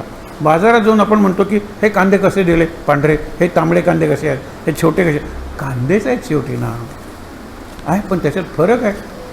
म्हणून नाम आणि रूप आणि कार्य आणि रचना. रचना म्हणजे स्ट्रक्चर आणि कार्य. आता डोळ्यांचं कार्य निराळं आहे, कानांचं कार्य निराळं आहे. म्हणून कानाची रचना निराळी आहे, डोळ्यांची रचना निराळी आहे. बघा तुम्ही भांडायला लागले, मी श्रेष्ठ. डोळे म्हणाले मला सगळं दिसतं म्हणून मी जगतो, मी श्रेष्ठ. कान म्हणाले मी ऐकतो. अरे मोठे लाडू आहेत, काढायला निघालास, पण आईची चाऊल जर ऐकली नाहीस बाबांची तर काय उपयोग आहे. पकडतील तुला, मारतील. मी महत्त्वाचा. भांडतोय एक माणूस असा असा नाचतोय. साधू म्हणतो की तुझा काय प्रॉब्लेम आहे. तो म्हणतो नाही माझी सगळी इंद्रिय भांडतायत आतून आणि मला ते सहन होत नाही आहे. तो म्हटलं इतकंच ना. साधू म्हटलं इंद्रियानो थांबा, आपण निकाल लावूया. 1 by 1 गो ऑन लीव. डोळे म्हणाले आम्ही जातो. अरे डोळे गेले, आंधळा जगत नाही. कान गेले, बहिरा जगत नाही. प्रत्येक जगतो. सगळ्यांनी. हात म्हणाले थोटा जगत नाही. पाय गेले, पांगळा जगत नाही. जगतात ना आणि यशस्वी होतात. ऑलिम्पिक्समध्ये वगैरे सुद्धा पॅरा ऑलिम्पिक मेडल्स मिळवतात. विचार करा तुम्ही. म्हणजे सगळेजण म्हणते माझ्याशिवाय बरंच नाही, म्हणजे मी कुठे ग्रेट आहे, नाही आहे. अशा वेळेला आतून आवाज येतो, आता मी जरा जाऊन बघतो. प्राण तो जायला लागल्यानंतर सगळं हे बाबा तू जाऊ नको, तू श्रेष्ठ, हे लक्षात ठेवा. प्राण गेल्यानंतर डोळे असून दिसत नाही, कान असून ऐकू येत नाही, प्रेत. लक्षात घ्या. मग आपण विचार करूया ना की ही नामरूप जी आहेत ना, तयाचे तू जाणं एरवी संपूर्ण ब्रह्म. हे नामरूप आहेत ना, त्यामुळे व्हरायटी आहे, डायव्हर्सिटी आहे. मनात change is the spice of life. पण लाईफ इज फक्त eating. Life is only bread, no butter. Life is only bread butter, no cheese. Bread butter cheese, no jam, no. बघा ना, थांबणारच नाही. ही लिस्ट विल कंटिन्यू. बघा विचार करून. मग लाईफ काय आहे. लाईफ म्हणजे आतलं समाधान. लाईफ म्हणजे आतली शांती. लाईफ म्हणजे आनंद, चैतन्य. बस की मग ते मिळवण्यासाठी त्या बाकीच्या गोष्टींची गरज नाही. पुढे बघूया. ये ही संस्पर्शजा भोगा दुःख योनय एवते आद्यंतवंत कौंतेय न तेषो रमते बुधा. बुध म्हणजे बुद्ध, ज्ञानी लोक. बुद्धी आहे ना आपल्याला, ते रमत नाही. कारण भोग आद्यंतवंत, आदी अंत, सुरुवातीपासून शेवटपर्यंत त्रास देणारे. दुःख योनया, दुःख त्रास देणारे, दुःख निर्माण करणारे आहेत. मात्रा स्पर्शा, हे अगदी लक्षात घ्या. हा विचार सहज कळण्यासारखा आहे. आता इथे ती जी बासरी चालू आहे त्याच्या माझ्या कानाला स्पर्श झाला तरच ती मला ऐकू येणार आहे. दारात कोण उभं असेल त्याला जर ऐकू आली नाही, कानाला त्या बासरीच्या ध्वनीचा स्पर्श झाला नाही तर ऐकू येणार नाही. शेजारी सुंदर अगरबत्ती लावली आहे, जोपर्यंत त्या अगरबत्तीच्या सुगंधाचा माझ्या नाकाला स्पर्श होणार नाही तोपर्यंत मला त्याचं ज्ञान होणार नाही. विचार करा तुम्ही. कुठला असा आहे शरीराच्या पातळीवर येणारा अनुभव इथे स्पर्श नाही आहे. हे सगळं स्पर्शसुखच आहे. सगळं स्पर्शसुख. स्त्री पुरुष एकत्र येतात, स्पर्शसुख. मी निरनिराळे परफ्युम्स, निरनिराळ्या प्रकारची कापडं, अलंकार, सगळं स्पर्शसुख आहे.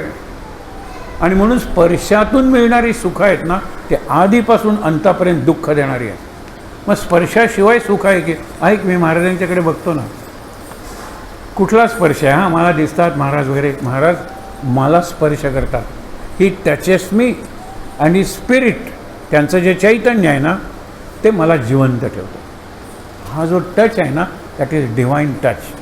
अनेक संतांच्या चरित्रात एक वाक्य येतं, he touched his forehead and the leprosy was gone.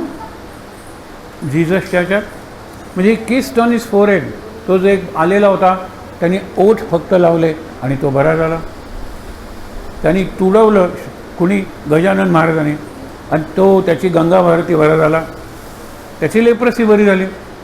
म्हणजे स्पर्शातून बरं करणारं आणि स्पर्शाशिवाय बरं करणारं हे जे चैतन्य आहे त्याला सद्गुरू म्हणायचं. आणि आजपासून 33 दिवस अजूनही दिवस आहे. एक लक्षात ठेवा, आपण आता सिनियर सिटीजन्स त्यांनी फार प्रयोग करू नयेत, पण थोडे थोडे प्रयोग करावेत.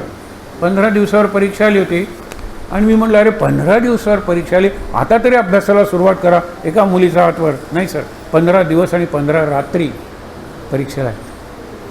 आता आम्ही दिवस म्हणजे 24 डेज, ती अभ्यासाचा दिवस म्हणते. आम्ही दिवसा जेवढा अभ्यास करतो त्याच्यापेक्षा जास्त रात्री करतो, म्हणून 15 दिवस आणि 15 रात्री परीक्षेला आहेत. This is time management. She is thinking of that time at her disposal, की ज्याला तो स्टडी करणार, ती अभ्यास करणार आहे. हे भान पाहिजे ना. त्यालाच म्हणतात पुढे, म्हणून सांगितले, तैसे जया लागी नाही आत्मज्ञान, रमे तोची जाणं इंद्रियार्थी. ज्याला आत्मज्ञान नाही ना तो इंद्रियांच्या भोगात रमतो. इंद्रियांचे भोग घ्यायचे नाहीत असं नाही, घेऊन विसरून जायचं. विसरणं आणि विसर्जन करणं कृष्णापासून शिकायचं. तो बासरी मी विसरलो ग. रुक्मिणीला एकांतात सांगतो, खरं सांगू का, अगदी प्रामाणिकपणे बासरी कशी धरायची मला माहीत नाही आहे, आणि बासरीला किती छिद्र असतात हे मी सांगू शकणार नाही. आणि तो खरं बोलत होता. विसरूया ना काहीतरी गोष्टी आणि विसर्जन करूया बऱ्याच गोष्टींचं. आपण पास्टचं भूतकाळाचं काय सुंदर जतन करतो. परवा एकीकडे गेलो होतो, एक पिशवी होती नवीन. काय असेल सर त्याच्यात? कौतुकाने मला विचारलं. लग्नाचे अल्बम आहेत. मी येतो, हां निघालो. अहो पण सर चहा पुढच्या वेळेला 2 कप घे. काय भयंकर संकट माझ्यावर येतो. तो सुनामी. एक एक अल्बम मला दाखवणार होते. सुरुवात केल्यानंतर संपेपर्यंत थांबणं सौजन्य आहे. आधीच पळ काढू. काय भयंकर. म्हणून तैसे जया लागी नाही आत्मज्ञान, रमे तोची जाणं इंद्रियार्थी. भौम ग्रहा लागी यांनी 2-3 उदाहरणं दिलेली. मंगळ, या ग्रहाचं एकच मंगळ आहे की त्याचं नाव मंगळ आहे. तुमच्या नक्षत्रात आला मांगलिक, लग्नच जमत नाही. आणि मंगळाचाच नवरा बघा, मंगळाचीच बायको बघा, असं होतं. मंगळाचं नाव फक्त मंगळ आहे, बाकी सगळं अमंगळ. मृगजळ, जळ कुठे त्याच्या मागे? पुढे म्हणले की मृगजळ वापरून शेती कोणी केली आहे? मृगजळ वापरून कोणाचे तहान भागली आहे? नाही. अगदी लक्षात घ्या. म्हणून सांगितलं आहे भौमग्रहा, भौम म्हणजे मंगळ, भौमवार म्हणजे मंगळवार.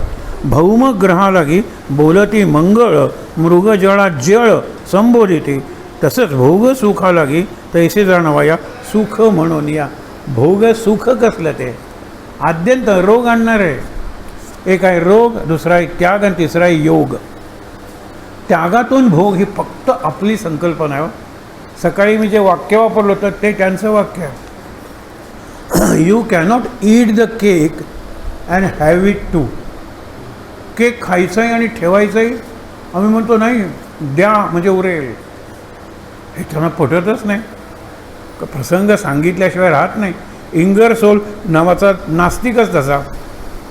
विवेकानंद हे रॅशनल आस्तिक होते, बुद्धिवादी होते आणि विश्वास होता त्यांचा. दोघंजणं बोलले, दोघांचंही पटलं, दोघंही विद्वान. विवेकानंदांचं ते जे काही योग्याच होतं त्यांचा प्रभाव जास्त पडला. कार्यक्रम संपला. ऑर्गनायझर स्टेजवर आले आणि म्हणाले, लोकांना जाऊ दे, नाहीतर तुम्हाला गराडा घालतील आणि तुम्हाला बाहेर पडणं अवघड होईल. तुम्ही काय करा, महत्त्वाचं म्हणजे तुम्हाला एक ऑरेंज देतो. किती साधा प्रसंग आहे. ऑरेंज तुम्ही खा. दोघांनाही भूक लागली होती आणि इंगरसो ताणून बोलल्यामुळे त्याला तहानही लागली. एग सोललं, खाऊन टाकलं. त्यांनी सगळं ते ऑरेंज खाल्लं तरी विवेकानंद सोलत होते. बोलतो, you Indians are backward because you are very slow. माझं खाऊन झालं आणि तुमचं अजून पीलिंग ऑफ, तुम्ही अजून सालं नाही काढली. तो नाही म्हणाले, आय एम वेटिंग. कुणाची वाट बघताय तुम्ही? त्या याला जर 8 स्लाइसेस असतील त्या ऑरेंजला, I am waiting for 7 other people. कोण येणार आहे इथे? नाही मला माहीत नाही म्हणते, पण मी वाट बघतोय. अरे Swamiji steel on the stage. एक जण आला, तोपर्यंत यांनी सोललेलं होतं, त्याला घे. स्वामीजी हॅज गिवन मी प्रसाद. 7 जण एकदम आले. त्याला त्यांनी सांगितलं, ही 8वी स्लाईससुद्धा, हा जो 8वा माणूस आला आहे त्याला मी देईन.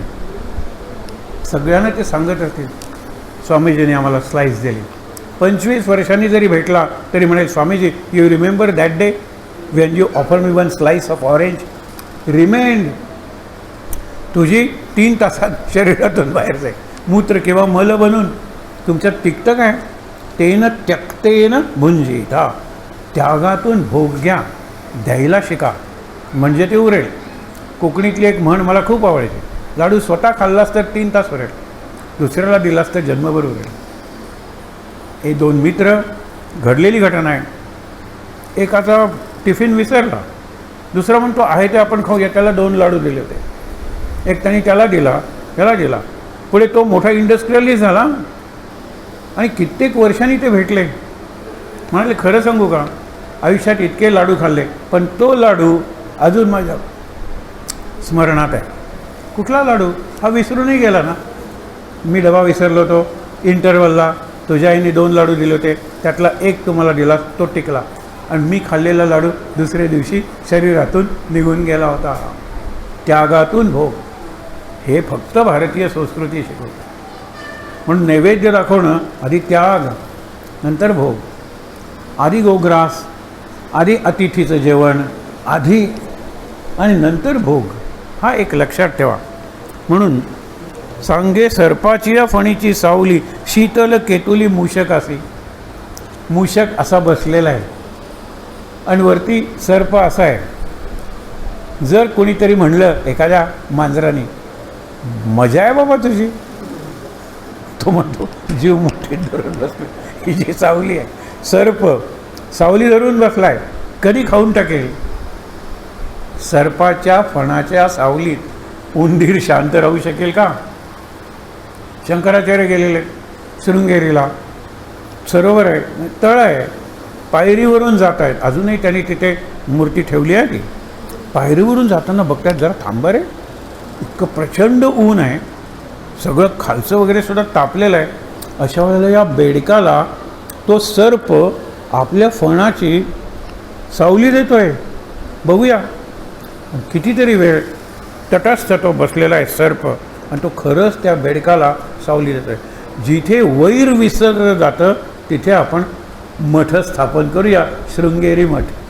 तुम्ही अजूनही ज्या वेळेला पायऱ्या उतरून जाता, एका पायरीवर हे आहे तो सर्प, दगडी आहे ते, आणि खालचा तो बेडूक. बघा इथे काय सांगितलेलं आहे, सांगे सर्पाची या फणीची सावली, शीतल केतुली मूषक असे. कसं होणार आहे? जोवरी तो मासा आमिषाचा घास, लावीन मुखास धनंजया, तोवरीचं घास म्हणावा तो चांग, विषयाचा संग तैसा जाण. आमिष म्हणजे गर, मासे गरईत आपण म्हणतो ना, गर असतो, त्याला काहीतरी लावलेलं असतं. ते कशाला नाव सांगू इथे, पण लावलेलं असतं, तुम्हाला माहीत आहे. हां, एखादा मासा काय करतो, बघून जातो, काय सुंदर आहे नाही, तोंड नाही लावत, तो कधी अडकत नाही त्याच्यात. दुसरा एखादा तुकडा खातो, बरं आहे, निघून जातो, सॅम्पल बघितल्यासारखा. तिसरा येतो, तो हावरटपणे ते जे लावलेलं असतं ते तर खातोच, आणि गळाला जे लागलेलं आहे ते खायला लागतो आणि सापडतो ना. गळ इथे अडकतो, त्याला वरती काढलं जातं. मी नाही माशाला पकडलं, माशाची जी हाव आहे, जी लालच आहे, त्यामुळे मासा पकडला गेला. म्हणून जोवरी तो मासा आमिष म्हणजे तो गरायला जे जोड लावलेलं असतं ते आमिषाचा घास लावीना मुखास धनंजया, तोवरीचं घास म्हणावा तो चांग, विषयाचा संग तैसा जाणा. जोपर्यंत संग नाही ना तोपर्यंत विषय चांगले आहेत. आणि संग म्हणजे you carry in your mind the memories sweet or बिटर ऑफ एन त्या प्रसंगाच्या मेमरीज तुम्ही कॅरी करताना मनात ते थांबवा, त्याला संग म्हणलेलं आहे. स्पर्शाशिवाय हेच नाही, खायला कसं झालं स्पर्श तर केलाच पाहिजे जिभेला. म्हणून तुम्हाला सांगतो, माधुकरी जे असतात किंवा संन्यासी जे असतात जे भिक्षा मागतात, 4च घरात भिक्षा मागा. भिक्षा मागितल्यानंतर एका वालो पंचा घ्या, त्याच्यावर ते टाका, 4 टोकं एकत्र करा आणि वाहत्या पाण्यात धरा थोड्या वेळ. म्हणजे प्रत्येक पदार्थाचा रंग गेला पाहिजे, वास गेला पाहिजे आणि स्वाद गेला पाहिजे. तुम्ही जर म्हणले की भाजी चांगली झाली, हे तिसऱ्या घरात, तिसरं म्हणजे कुलकर्णींचं घर. मग कुलकर्णींच्या घरात भाजी पडे तोपर्यंत ओम भगवती भिक्षावंदही, ओम भगवती भिक्षावंदही. अरे कुणाच्या घरातून काय भिक्षा आली हे विसरण्यासाठी स्वाद घालवून टाकायचा, गंध घालवून टाकायचा, रंग घालवून टाकायचा आणि ती भिक्षा खायची. समर्थाने 12 वर्ष असं केलेलं आहे. कारण संग नको म्हणून. आपल्याला भिकाऱ्याला सुद्धा असतं संग, तिकडे चांगलं मिळतं. आणि त्यावेळेला तो म्हणतो ही काय मागायला याची वेळ आहे काय, तुझं काय एकट्याचंच घर आहे भीक मागायला. महाराज म्हणतात हा पुढच्या जन्मातही भीक मागा. तो त्याला जातो, इथे जेवण बरं मिळतं आणि तो सांगतो हे काय वेळ आहे सकाळी भीक मागायला यायची. आणि हा म्हणतो तुझं एकट्याचंच घर आहे भीक मागायला, जातो दुसऱ्याच्या घरी. काय भिकारी तो भिकारी. नेट बघा किती आहे, हा अहंकार आहे. दुसरी गोष्ट, चला व्हा पुढे. तुम्ही तुमच्या घरासमोर मला थांबून व्हा पुढे, रस्ता काही तुमच्या तीर्थरूपांचा आहे. लक्षात ठेवा, रस्ता काय काय म्हणाले अहंकार आहे. त्याच्यापेक्षा आमचा दुसरा भिकारी बरा. बघा विचार करा, घाला. गेल्या जन्मात मी घातलं नाही म्हणून असं झालो. ए थांब थांब, गेल्या जन्मात मी भीक घातली नाही म्हणून मी भिकारी झालो या जन्मात. ए थांब थांब, काहीतरी भीक घालतो, हा हुशार भिकारी आहे, हा चतुर आहे तो. हे लक्षात घ्या. म्हणून सांगितले असो तर हे बोल विषय सकळ, पाहे दुःख मूळ निस्संदेह. हे सगळे मी तुम्हाला सांगतोय, उदाहरणं देतोय. हे निस्संदेह म्हणजे विदाऊट एनी डाऊट. कसे आहेत? दुःख मूळ आहे, दुःखाचं मूळ आहे. म्हणजे किती खायचं, काय खायचं, जरा विचार करूया ना. आज नाही उद्या भोग पंकातील जणू ते बेडूक. पंक म्हणजे चिखल, भोगाच्या चिखलातले बेडूक. ही सगळी मंडळी फक्त भोग घेतात. ते सुखावती देख विषयीच, तरी नको धरू मार्ग हा साचार, करोनी विचार पाहे वीरा. तू वीर आहेस ना अर्जुना. आणि मी परत तुम्हाला म्हणतो, मला खूप वाईट वाटतं, आपण जे मध्यमवर्गीय लोक आहोत ना, मी ज्याला 2 पगारी म्हणतो, ते फक्त आपला विचार करतात. 3 जण असतील, 4 जण असतील तर 4था किंवा 5वा त्यांच्या घरात जेवायला सुद्धा येत नाही. ते म्हणतात 4था केव्हा आला होता शेवटचा, केव्हा ग, केव्हा रे, तुम्हाला माझ्या वाढदिवस. आपण त्याने घेऊन हॉटेलात गेलो होतो, आपल्या घरात कोण जेवायला आलं आहे? शोकांतिका आहे, घरात कोण जेवायलाच येत नाही बघा. आणि म्हणून सांगतात की भोग पंकातील जणू ते बेडूक, सुखावती देख विषयीचं. गजानन महाराज म्हणे ते शेणाचा किडा आहे, तुम्हाला त्याची दया आली म्हणून बाहेर काढलं, मरून जाईल तो. त्याचं सगळं जीवन शेणातच आहे, आपलं सगळं जीवन भोगातच आहे. दुसऱ्यासाठी काही द्यावं असं वाटत नाही. हे 30 दिवस आहेत ना, 1-1 रुपया काढून ठेवूया. कोणासाठी महाराज माहीत नाही. 33 दिवस आणि 33व्या दिवशी 33 रुपये. काय करायचं ते 33 रुपये किंवा महाराजच तुम्हाला सांगते. आत्ता मी काही सांगत नाही, कारण किती पॉसिबिलिटीज आहेत. त्या 33 रुपयाचं काय करायचं, किती पॉसिबिलिटीज आहेत. एका अत्यंत तेजस्वी ब्राह्मणाने काल मला सांगितलेला अनुभव आहे. सांगितलं रोज 1 रुपया काढून ठेवा, वर्षाच्या शेवटी 365 रुपये घेऊन माझ्याकडे या. काय मी त्याचे तुम्हाला हजारो रुपये बनवून देतो. कशात इन्व्हेस्ट करणार? मटक्यात. तेजस्वी ब्राह्मण, प्रॅक्टिसिंग ब्राह्मण, विचार करा. म्हणजे ते जायला लागले ना स्कूटरवरून, तर भीष्माचार्यांचा जसा झेंडा तशी यांची पूर्णपणे मागे. मी टीका करत नाही आहे. अरे ही पेपर लीक झाला आहे ना, ते ह्या जातीतले जमातीतले लोक आहेत. पेपर लीक झाले, त्यांना वाटलं नाही आपल्या रक्तात, आपल्या DNA कुठेतरी ब्राह्मण, कुठेतरी ऋषी, कुठेतरी संत नाही आहे. फक्त चोर, फक्त भोगी, फक्त पैसा. विचार करा. म्हणून सांगितले हे की त्यांनी सांगितले विरक्त तरी नको धरू मार्ग हा साचार करोनी विचार. फक्त भोग भोग भोग हा मार्ग न. विरक्त पुरुष विषयाचे विष मानून निशेष अव्ययते. विषयात विष म्हणून अव्यय करतात, नकार देतात. नाही खाणार. विरक्त पुरुष, त्याला विरक्त म्हणजे वैराग्यवान, संन्यासी. मग अशी सांगितले तर आपण ठरवलं पाहिजे. आणि म्हणून काय, विरक्त पुरुष विषयाते विष मानून निशेष अव्यय येते. ऐशा ब्रह्मसुखे संपन्न होणं स्वरूपी आपण रंगले. ज्या ज्या वेळेला स्वरूप शब्द येतो त्यावेळेला एकदा तरी स्वरूपानंदांच्याकडे बघायचं असतं. स्वरूप आहे, आत्मस्वरूप आहेत ते. आपल्याला जाणीव करून देतात की बाहेरच्या रूपात तुम्ही रमलात तर तुम्ही म्हातारे होणार आहात, समोरची रूप भंग पावणार आहेत. हे जे स्वरूप आहे ना ते आहेच आहे की हो, नाही तर कशाला आपण वाचलं असतं हे पुस्तक. विचार करा. विरक्त पुरुष विषयाते विष मानून निशेष अव्यय येते. ऐशा ब्रह्मसुखे संपन्न होऊन स्वरूपी आपण रंगले. जे मानितो मी तया. मी म्हणजे कोण? भगवान. भगवान काय म्हणते? मानितो मी तया परिपूर्ण साचे ब्रह्मैक्य भावाचे पुतळेचे. ते ब्रह्माशी एकरूप झालेले आहेत. एके ठिकाणी ऐक्यासनी म्हणलेलं आहे. ते गोष्ट सगळी सांगत नाही, फार अप्रतिम गोष्ट आहे. अर्जुन ज्या वेळेला येतो इंद्रसभेत त्यावेळेला उर्वशीचं नृत्य चालू आहे. अरे अर्जुन आपला मुलगा तो बाजूला होतो सिंहासनावर, ये ऐक्यासनी म्हणजे एकासनी बसूया, केवढा अधिकार आहे. मग ब्रह्मसुख तुम्हाला मिळेल, ब्रह्म बाजूला होईल आणि तुम्हाला बाजूला जागा देईल. आणि जागा नसेल तर मांडीवर घेईल, दत्तक घेईल. ब्रह्मसुख, ब्रह्मसुखा माझी लोळा म्हणतात ना, तसा हा प्रकार आहे. ऐशा ब्रह्मसुखे संपन्न होऊन स्वरूपी आपण रंगले. जे मानितो मी तया परिपूर्ण साचे ब्रह्म ऐक्य भावाचे पुतळेचे. सुखाचे अंकुर किंवा आनंदाची प्रतिमा ते साची तंतोतंत. सुखाचे अंकुर आणि आनंदाची प्रतिमा. आनंद बघायचा या लोकांच्याकडे जा. सुखाचा अंकुर म्हणजे कोंब कसा असतो ते बघा, जाऊया.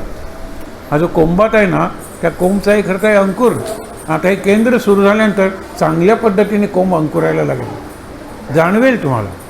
हे अंकुरणं जे आहे ना, हे कोंब फुटणं, त्याचा हे होणं, स्प्राउटिंग ज्याला म्हणतात ना, कोंब फुटणं आणि त्याचा वृक्ष होणं, मोठा विस्तार होणं. म्हणून सुखाचे अंकुर किंवा आनंदाची प्रतिमा ते साची तंतोतंत. ना तरी ते देखा महाबोधा लागे स्थान झाले जगी निवासाचे. म्हणजे त्यांच्याकडे महाबोध म्हणजे अंतिम बोध जो बुद्धांनी वगैरे दिला. माणसाच्या दुःखाचं मूळ सांगितलं तृष्णा. तृष्णा म्हणजे तहान. हे तहानेचे दिवस आहेत म्हणून सांगतो, तर हे तहानेचे युग आहे. आणि तहान भागवणारी जी ड्रिंक्स आहेत त्यांच्या ज्या टॅगलाईन्स आहेत जाहिरातीतल्या, तहान वाढवणारच आहे. प्यास बढाओ, प्यास बुझाओ, ये दिल मांगे मोर. या पेयाच्या जाहिराती आहेत की आपण पितो ती, आणि शेवटी म्हणतो काय, कितीही प्या, पाणी प्यायल्याशिवाय तहान काही भागत नाही. तरीसुद्धा तांबडं पिवळं पितच राहतो. हे लक्षात ठेवा. मजा आहे. ना तरी सत्वाचे सात्विकते संत किंवा मूर्तिमंत चैतन्य ते. आपण त्यांच्या पायाशी बसलेलो.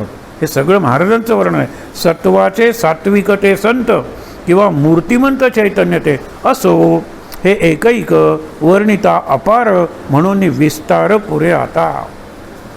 हे ज्ञानेश्वर सांगत गेले, उदाहरणं देत गेले, आपण सगळी घेतलेली आहेत.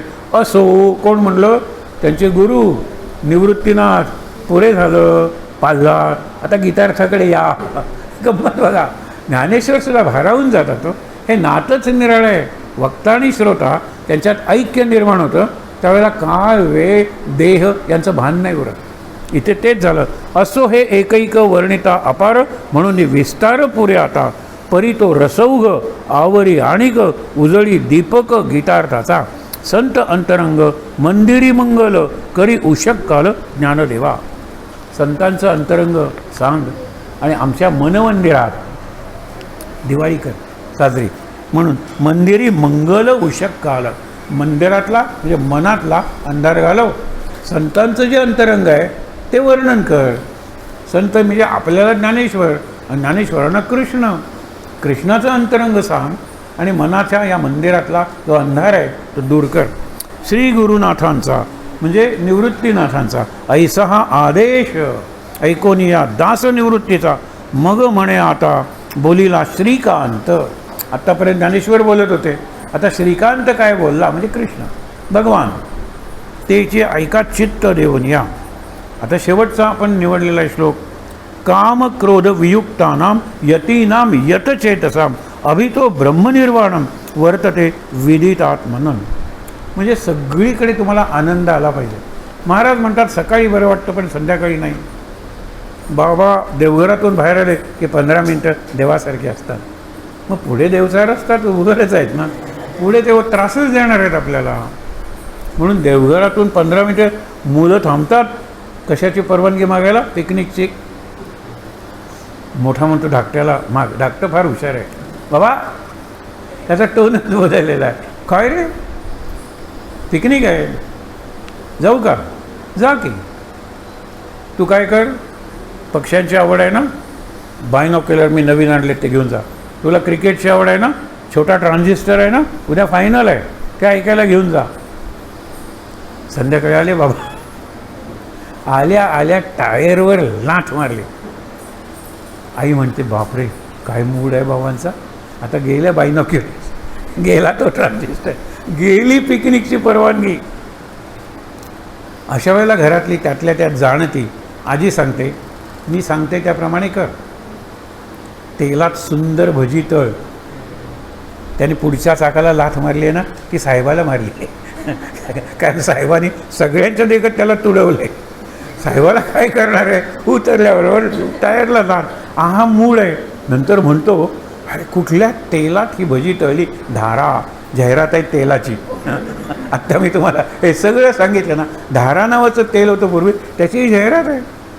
हे कुणाचाही मूड बदलायचा असेल, धारात भजी तळा. असू दे, पुढे जाऊया. म्हणून विषयापासून हिरोनी आपण जयाने स्वाधीन केले चित्त. हिरोनी म्हणजे स्वतःला त्यांनी अपहरण केलं आहे स्वतःचं विषयापासून, वाचवलं आहे स्वतःला विषयापासून.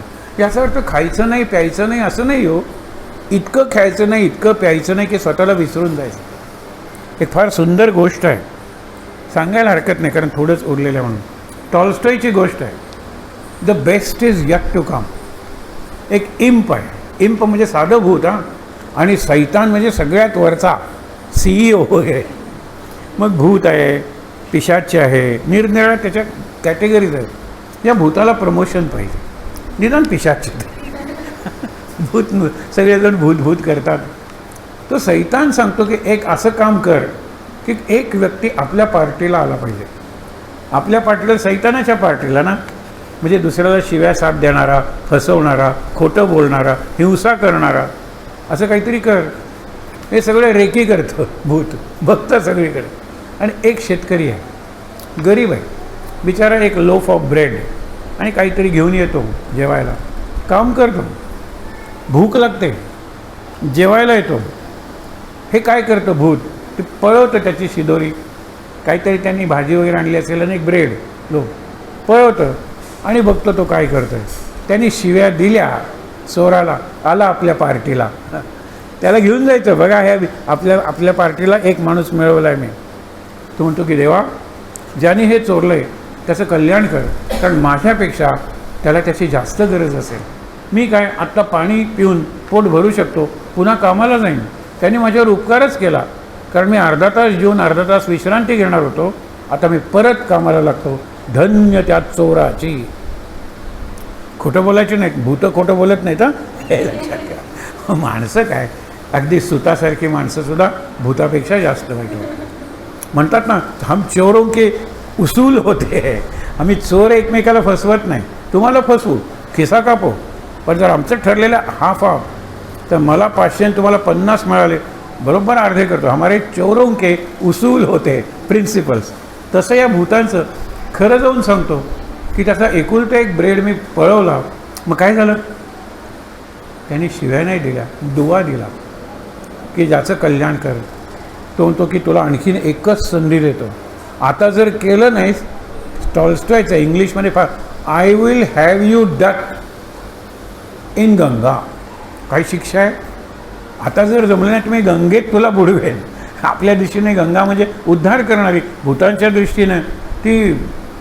तो म्हणतो काहीतरी केलं पाहिजे. अभ्यास करतो. भूतांना शक्ती प्राप्त असतात, सिद्धी प्राप्त असतात.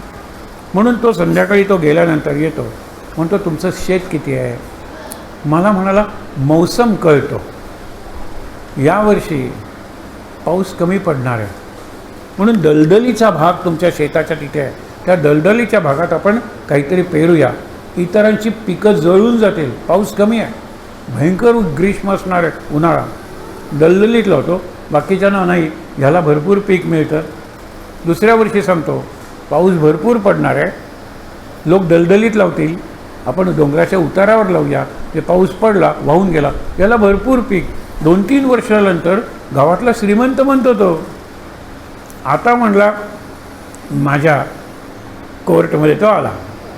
एक्सेस झालं ना की त्यातून दारू तयार होते, म्हणजे नशा. तो म्हणतो एवढं धान्य आलं आहे, करायचं काय?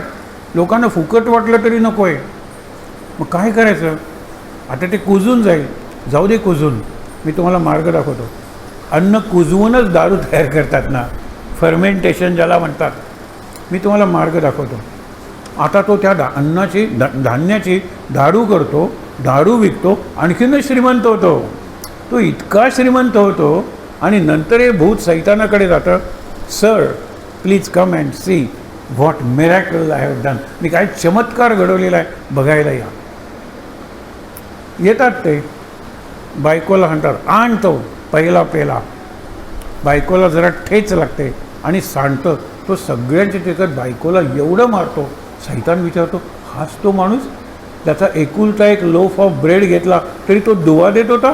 आता थोडीशी काय तू काय केलं आहेस मला माहीत नाही. तो म्हणतो माहीत नाही तेच बरं आहे, मी तुम्हाला नंतर सांगेन. नंतर पितात. ते फॉक्ससारखे एकमेकाची खोटी स्तुती करायला लागतात. काही म्हणा, हां केस असावे तर तुमच्यासारखे, त्याला पूर्ण टक्कल पडलेला आहे. हा कोला फॉक्सी स्पीच, ऑइली स्पीच. पहिला पेग गेल्यानंतर सगळेजण एकमेकाची फ्लॅटरी करायला लागतात. त्या पेयाचा रंग निराळा असतो. समजा पिवळा आहे, दुसरं लाल रंगाचं येतं. आता हे काय बघा ना जरा, हॅव पेशन्स सर, ते भूत सांगते सैतानाला, हॅव पेशन्स. तिकडे झाल्यानंतर कल्पना करा, तिसऱ्या पेल्याला the best is yet to come, म्हणजे आपल्या दृष्टीने the worst is yet to happen. दुसरे झाल्यानंतर ते लांडगे म्हणतात. आणि लांडगे म्हणजे एकमेकाची लचके तोडतात. मी तुला मगाशी काय म्हणलो, तुझे केस चांगले आहेत, एक तरी केस आहे का डोक्यावर? हा लांडगा झाला. आता जो कोल्हा होता ना तो आता लांडगा झाला. लांडगा म्हणजे तुझं ते माझं, माझं ते माझं, भूक भूक भूक, वुल्फ. तो म्हणतो की हे काय होतं, थांबा. तिसरं आणखीन निराळ्या रंगाचं येतं. निराळ्या रंगाचं the best is yet to come. तिसरा पेग पितात आणि ग्रंटिंग लाईक हॉग्स, म्हणजे डुकरासारखे ते रस्त्यात किंवा गटारात पडून असंच करत राहतात. तो म्हणतो की इतक्या सगळ्या जनावरांची रक्त आपल्या शरीरात होती. तो ह्याच्यापेक्षा जास्त, द होल झू बॉडी. प्रत्येक जनावराची जी वैशिष्ट्ये आहेत ना ती माणसात आहेत. मॅन इज सुपर ॲनिमल, हे लक्षात ठेवा. पहिली जी होती ना ती ही दारू होती, दुसरी होती ती दारू होती, आणि तिसरी होती ती दारू होती. दारू प्यायल्यानंतर हे जनावरं होत गेले. अजून चौथा आहे the best is yet to come. तो म्हणतो आता ही डुकरं झालेली आहेत, आता आणखीन काय होणार आहे? काही होणार नाही होणार. चौथा पेला मी बनवलेलाच नाही आहे. मग आता प्रमोशन, असा प्रयोग पुन्हा करू नकोस, मला माझी जागा तुला द्यावी लागेल, तुला मी 2-3 प्रमोशन एकदम देतो. हे लक्षात ठेवा की आपल्याला जे आवडतं ते भूताना खल दुष्ट लोकांना आवडत नाही. Villains don't like what the heroes like. हा फरक आहे ना. आता शेवटी काय हा फरक लक्षात घ्या. विषयापासून हिरोनी आपण जयानी स्वाधीन केले चित्त निश्चये ते पारता जेथे झाले लीन न येते फिरून वृत्तीवर. वृत्तीवर म्हणजे सावध होत नाही. लीन म्हणजे लीन. तुम्हाला सांगतो रामकृष्णांना चालता बोलता समाधी लागायची. म्हणून तुम्ही रामकृष्ण चालतायत त्यांच्या मागे कायम एक जसा विकेट किपर असतो ना तसा उभा आहे. कारण त्यांना केव्हाही समाधी लागेल. समाधी लागल्यानंतर ते स्टिफ रिजिड लाकडासारखे व्हायचे आणि कुठल्याही दिशेनं पडायचे. म्हणून मागे माणूस कायम. आणि त्यांना कशाने समाधी लागायची मी एक सांगतो. कलकत्त्याला एका गृहस्थाच्या घरी ते निघालेले आहेत सत्संगासाठी. वाटेत दोघंजणं भांडत आहेत. यांच्या कानावर शब्द पडतो, काल मी तुला कारण पाजलं होतं. त्यांचं कारण म्हणजे आपली फेणी. हे लक्षात ठेवा. हे हुर्राक म्हणजे अगदी खालची दारू. काल मी तुला कारण पाजलं होतं, आज तू मला पाजलं पाहिजे. ध्यानात समाधी. कारण ह्या जगाचं कारण महाकारण आदिकारण ती देवी आहे काली. त्या कारणमध्ये त्यांना काली दिसली. तर सगळ्यांचं कारण काली. समाधी लागली. आता लागलेल्या समाधीतून हे खाली यायचे का खूप अवघड असायचं. मग त्यांना खाली आणण्यासाठी बेस ते हायेस्ट लेवलला पोचलेले आहेत. म्हणजे प्लॅटिनम झालेले आहेत. प्लॅटिनम डायमंड गोल्ड सिल्वर असं करत करत सगळ्यात खाली लेड ना. लेड म्हणजे शिसं. हे लक्षात घ्या. मग त्यांना सांगावं लागायचं तंबाखू आणली आहे. शुद्धीवर आले. जिलबी आणली आहे. म्हणजे जे अत्यंत खालचे भोगाचे पदार्थ आहेत ना ते सांगितल्यावर त्यांची समाधी उतरायची. नाहीतर इथे म्हणतात त्याप्रमाणे निश्चय ते पार्था जेथे झाले लीन न येती फिरून वृत्तीवरी. पुन्हा सावधच होत नाही. कशानेही त्यांनी लीन होऊ शकतात. अगदी लीन म्हणजे समाधी अवस्थेत. आत्मज्ञानी जाते राहिले लक्षून ऐसे जे निर्वाण परब्रह्म. आत्मज्ञानाला निर्वाण पाहिजे असतं. परब्रह्म. परब्रह्म म्हणजे मुक्ती आहे, मोक्ष आहे, समाधी आहे, निर्वाण आहे, परब्रह्म. कोणाला पाहिजे असतं आत्मज्ञानी. पार्था कैशा रीती ते हे ऐसे झाले देहीचे जे झाले ब्रह्मत्वासी. हे कसे झाले आता पुढच्या अध्यायाचा विषय आहे हा. साधे आपल्यासारखे जन्मलेले ब्रह्मज्ञानी कसे झाले, आत्मज्ञानी कसे झाले, त्यांना तो अनुभव कसा आला. लक्षात घ्या. अनुभव कसा आला. पार्था कैशा रीती ते हे ऐसे झाले देहीचे जे आले ब्रह्मत्वासी कसे पोचले. जैसे सरोवर आटोनिया जाता दिसे ना शोधिता प्रतिबिंब. पाणी आहे तोपर्यंत सरोवरात प्रतिबिंब दिसतं. पाणी आटलं तसं तुमचा विषयातला भोगातला रस म्हणजे इंटरेस्ट आटला की ते भोग असून नसल्यासारखे स्केलेटन. स्केलेटन दुसरं काही नाही. हाडांचा सापळा असतो ना तसा. एरवी फार सुंदर आहे. म्हणून काय सांगितलेलं आहे. एतन मांस वसाद विकारम मनसी विचारय वारंवारम भज गोविंदम भज गोविंदम. स्त्रीच्या देहाला किंवा पुरुषाच्या देहाला स्त्री. शेवटी देहाचे निरनिराळे आकार आहेत ना त्या आकाराला निरनिराळी नावं दिलीत. तिकडे तुम्ही स्पर्श करता.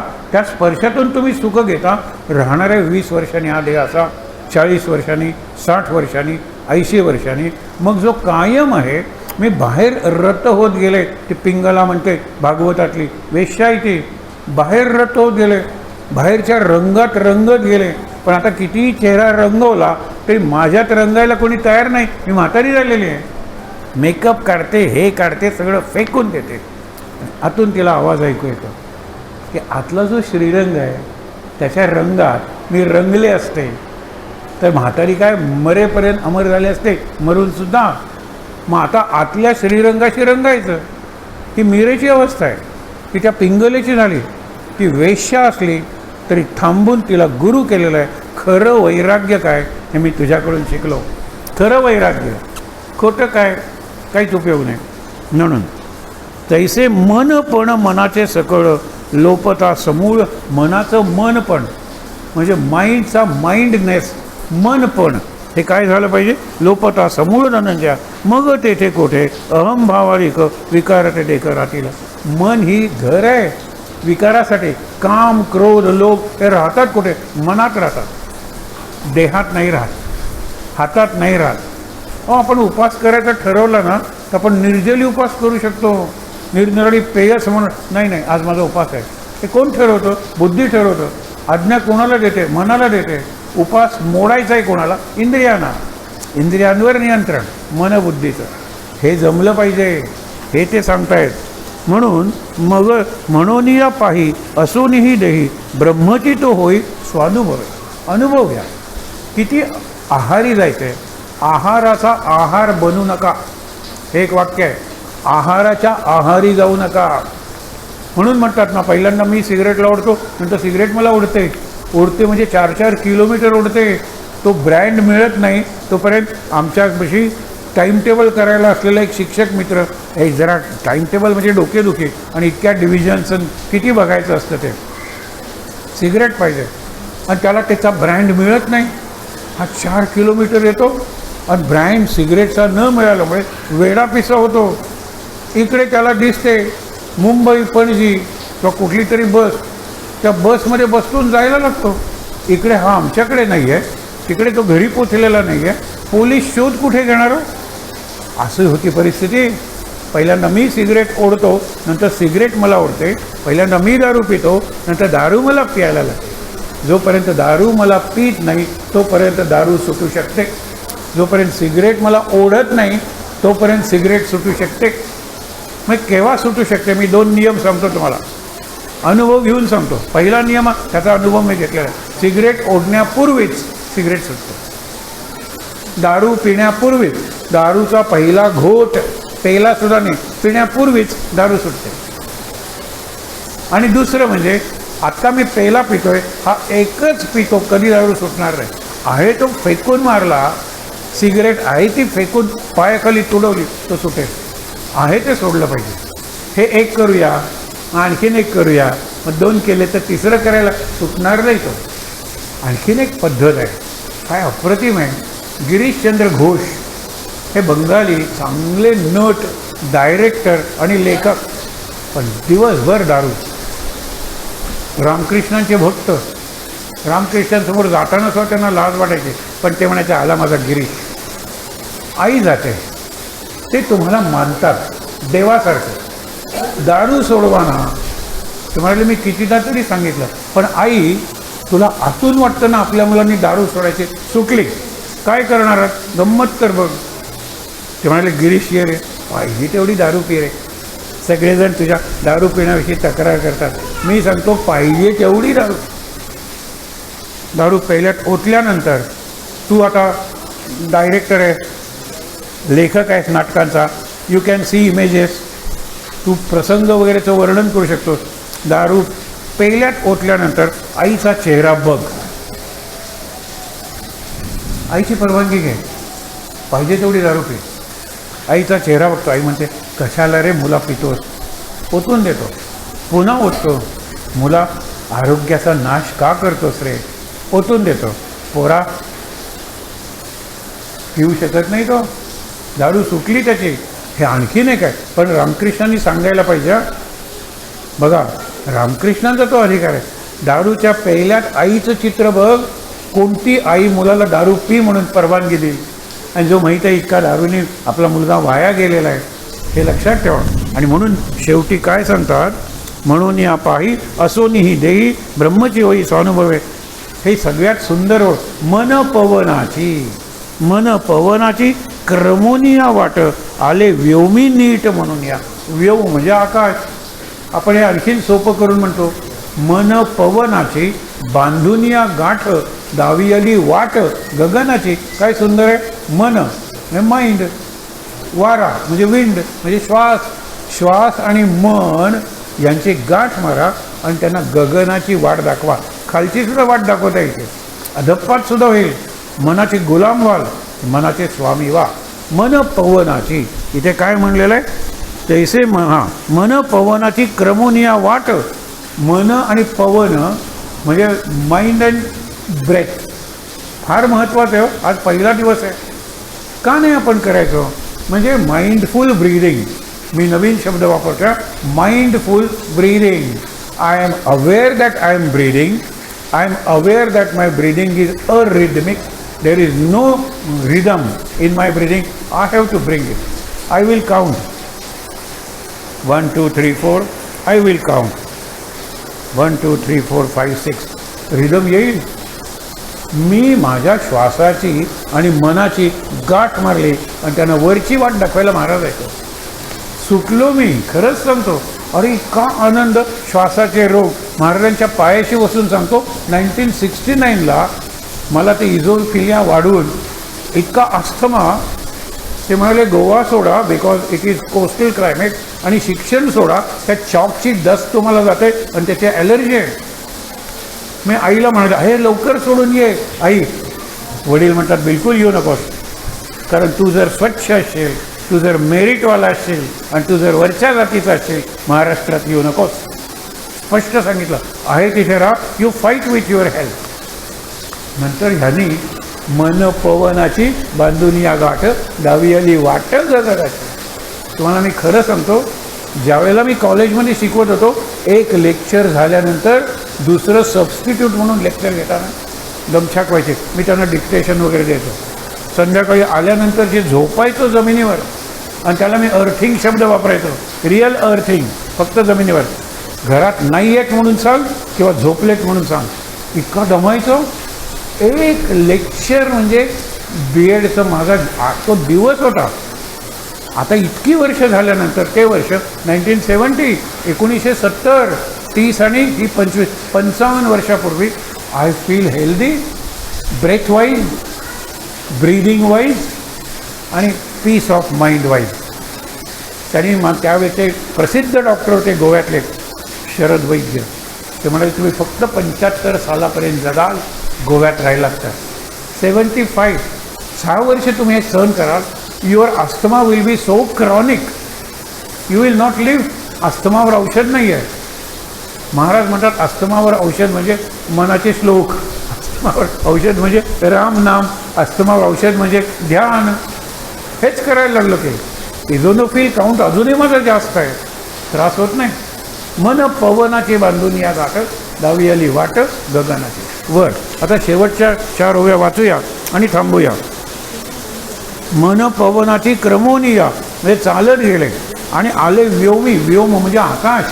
मन पवन अरे चालत गेले आणि व्योम, इथे व्योम आहे, इथे आकाश आहे. आकाश म्हणजे पोकळी नाही, हा ब्रेन आहे, हे लक्षात ठेवा. वरचा मजला रिकामा म्हणतो आपण.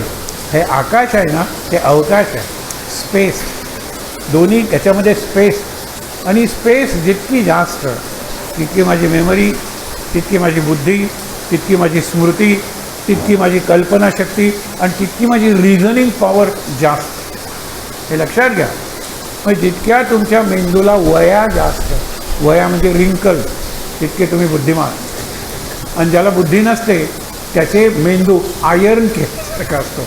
आयर्निंग आपण ज्याला म्हणतो ना, ब्रेन वॉशिंग किंवा रेजिमेंटेशन किंवा बाल्कनायझेशन. हे सैनिक left right left right left right. एका सैनिकाने विचारलं, साहेब तुमचा लेफ्ट राईटला पडतो आहे. Yours is not to reason why, yours is but to do or die. हे सैनिक आहे. त्या सैनिकांची डोकी पुढे एवढी मोकळी होतात, कारण डोकी मोकळी झाल्याशिवाय त्यांचं इनडॉक्ट्रिनेशन म्हणजे ब्रेन वॉशिंग करता येणार नाही. म्हणून हे ह्युमन बॉम्ब्स वगैरे ते आर ब्रेन वॉश. त्यांना काही नाही, जायचं उडवायचं, स्वतःला उडवायचं आणि 20 जणांना उडवायचं, एवढंच त्यांना शिकवलेलं असतं. एक फरक बघा, ज्या वेळेला खरंच नामाची गोडी लागते, ज्या वेळेला खरंच आपल्या सद्गुरूंच्या विचारांच्या वाचनाची, चिंतनाची गोडी लागते, त्यावेळेला मन पवन गगन ही जोडी जमते. मन पवन गगन सुंदर आहे. म्हणून इथे सांगितलेलं आहे व्योम. व्योम म्हणजे आकाश. व्योमात ते गेलेले आहेत. त्याच्यानंतर ब्रह्म तो होईल सांग. मग तेथे ते मनपण, मनाचे सकळ लोपता समूळ धनंजया. मग तेथे कोठे अहंभावानिक विकार ते राहिलं. म्हणून या पाही असोनीही देही ब्रह्मची तो होई स्वानुभवे. मन पवनाचे क्रमोनिया म्हणजे चालोनिया वाट. आले व्योमी म्हणजे आकाशे नीट. म्हणून या पार्था ते देहीचं ब्रह्मत्व पावले. देहात असून ब्रह्म झाले. ज्ञानेश्वर वगैरे देहात असून ब्रह्म झाले. देहीचं देहात असतानाच ब्रह्म झाले. मग पुढे काय सांगितलं? मग पार्था ते देहीचं ब्रह्मत्व पावले ऐसे सांगितले मागे. तुझं जाणून ते कृष्णे पार्थ मनोगत. पार्थाला काहीतरी विचारायचं, हे मला कसं जमेल? तो 6वा अध्याय, त्याची प्रस्तावना नाही. जाणून ते कृष्णे पार्थ मनोगत, मग तो सस्मित हसून कृष्ण काय बोले म्हणे पार्थ येथे ऐकूनही मात काय तुझे चित्त आनंदले. मन पवन गाण्याची व्याले. तुला बरं वाटतं? हो बरं वाटतं. हे सांगा ना कसं करायचं. 6वा अध्याय तो महत्त्वाचा आहे. म्हणे पार्थ येथे ऐकूनही मात्र काय तुझे चित्त आनंदले. ऐसे जे जे काही असे येथे उक्त सांगेन समस्त तेथे आता. तरी सावधान ऐक सविस्तर बोले योगेश्वर पार्था लागेल. पार्थ सख्यत्वाचा न होता वियोग सांगेल जो योग ऋषिकेश. तोची भाग पुढे स्पष्ट करू साचा दास निवृत्तीचा म्हणे ऐसे. इति श्री स्वामी स्वरूपानंद विरचित श्रीमद अभंग ज्ञानेश्वरी पंचमोध्याया. हरे नमः हरे नमः हरे नमः. श्रीकृष्णार्पणमस्तु. सोपं आहे. आणि आज पहिल्या दिवशी 5वा अध्याय संपूर्ण घेणं या कालनाव ही महाराजांची इच्छा आहे. खरंच हे शेवटी जे सांगितलेलं आहे ना, मन पवन म्हणजे श्वास घेता घेता मन शांत आणि त्याला वरची वाट दाखवायची म्हणजे महाराजांची वाट दाखवायची. महाराजांचं स्मरण करायचं, महाराजांचं रूप आठवायचं, महाराजांचं ध्यान करायचं. किती गोड आहेत महाराज, तुम्हाला कळणार नाही. महाराजांशिवाय मला राहता येणार नाही. 33 दिवस आपण ठरवूया की महाराजच मदत करतील, आठवण करून देतील. हे बघतोय मला विसरला, खरंच आठवण करून देतील. बघा एकच सांगतो, भागवतातली एक गोष्ट. सौभरी नावाची ऋषी आहे.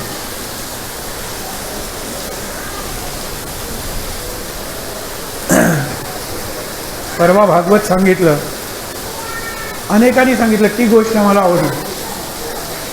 सौभरी ऋषी पूर्णपणे कसे आहेत, लक्ष नाही संसारात. नदीच्या काठी राहतात झोपडीत आणि संध्याकाळी मासे कसे पोहतात ते बघतात. माशांची क्रीडा पाहतात. ती पाहताना त्यांच्या मनात येतो, आपण सुद्धा माशांसारखे झालो तर, आपल्याला सुद्धा एखादी पत्नी असली तर. पण आपलं तर मन तसं नाही आहे. तिकडे मांधाता नावाचा राजा आहे, रामाच्या वंशातला, ओंकारेश्वर, ओंकार मांधाता. त्याला 50 मुली आहेत. त्या मुलींची एकच आहे, आम्हाला एकच दाखला हवा नवरा. 50 जणांशी आम्ही लग्न करणार नाही. कोण 50 जणांशी लग्न करणार आहे? हा म्हणाला, बरं झालं मागतो एक 50 मिळत आहे. लग्न होतं सौभरीचं. तो त्या 50 बायकांशी एवढा रमतो, सूर्योदय त्याला कळत नाही, सूर्यास्त त्याच्या लक्षात येत नाही. काही वर्ष जातात आणि त्याही आपला नवरा आपल्या सगळ्यांना न्याय देतोय, सगळ्यांबरोबर प्रेमानं वागतोय. एक दिवस सूर्यास्त पाहत असताना तो म्हणतो की संध्येची वेळ झाली. त्याची बायको त्याच्याबरोबर असते, त्याला प्रश्न विचारते, इतके सूर्योदय आणि सूर्यास्त झाले, आज बरी संध्या आठवली, संध्येची वेळ झाली. ते वाक्य आकाशातून वीज कोसळावी तसं त्याच्या बुद्धीवर कोसळतं. सगळ्यांना नमस्कार करून निघून जातो तो कायमचा. पण तोपर्यंत आता आठवण कोणी करून दिली? सूर्यास्ताने नाही, त्या बायकोनी. इतके सूर्यास्त झाले, इतके सूर्योदय झाले, संध्येची आठवण नाही झाली, आज बरी झाली.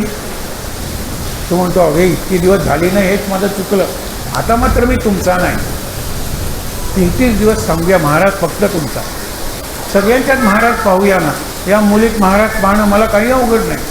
खरंच तुम्हाला सांगतो, तिच्या वडिलांच्यात पाहणं जरा अवघड आहे, तिच्या आईच्यात पाहणं जरा. पण तेच सोपं करायचं आहे, महाराज महाराज महाराज, नाम नाम नाम. बघूया करून. आपण लवकरच भेटूया 6व्या अध्यायासाठी. 27-28 असं तारीख म्हणले, पण त्याच्या आधी जर मिळालं तर 6वा अध्याय खूप छान आहे, मोठा आहे. बघूया. आईच्या ठिकाणी ताट बसून, बाहेर पाऊस आलाय सुंदर.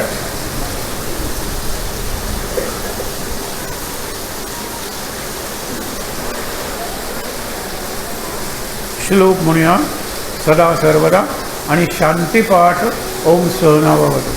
सगळ्यांनी बरोबर.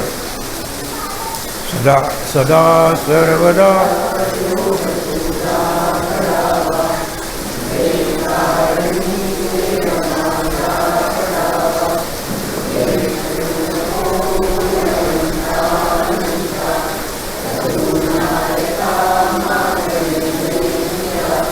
जय जय रघुवीर समर्थ.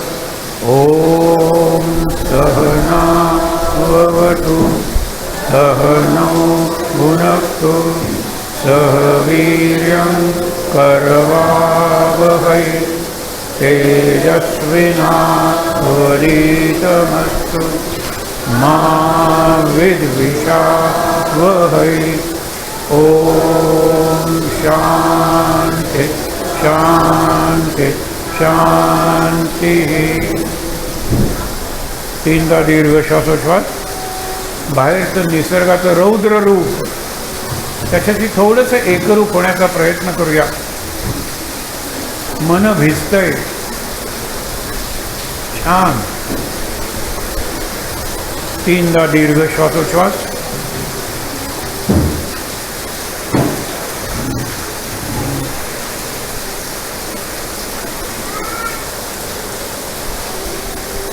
हातावर हात चोळूया. ते हात चेहऱ्यावर डोळ्यांवर चोळूया.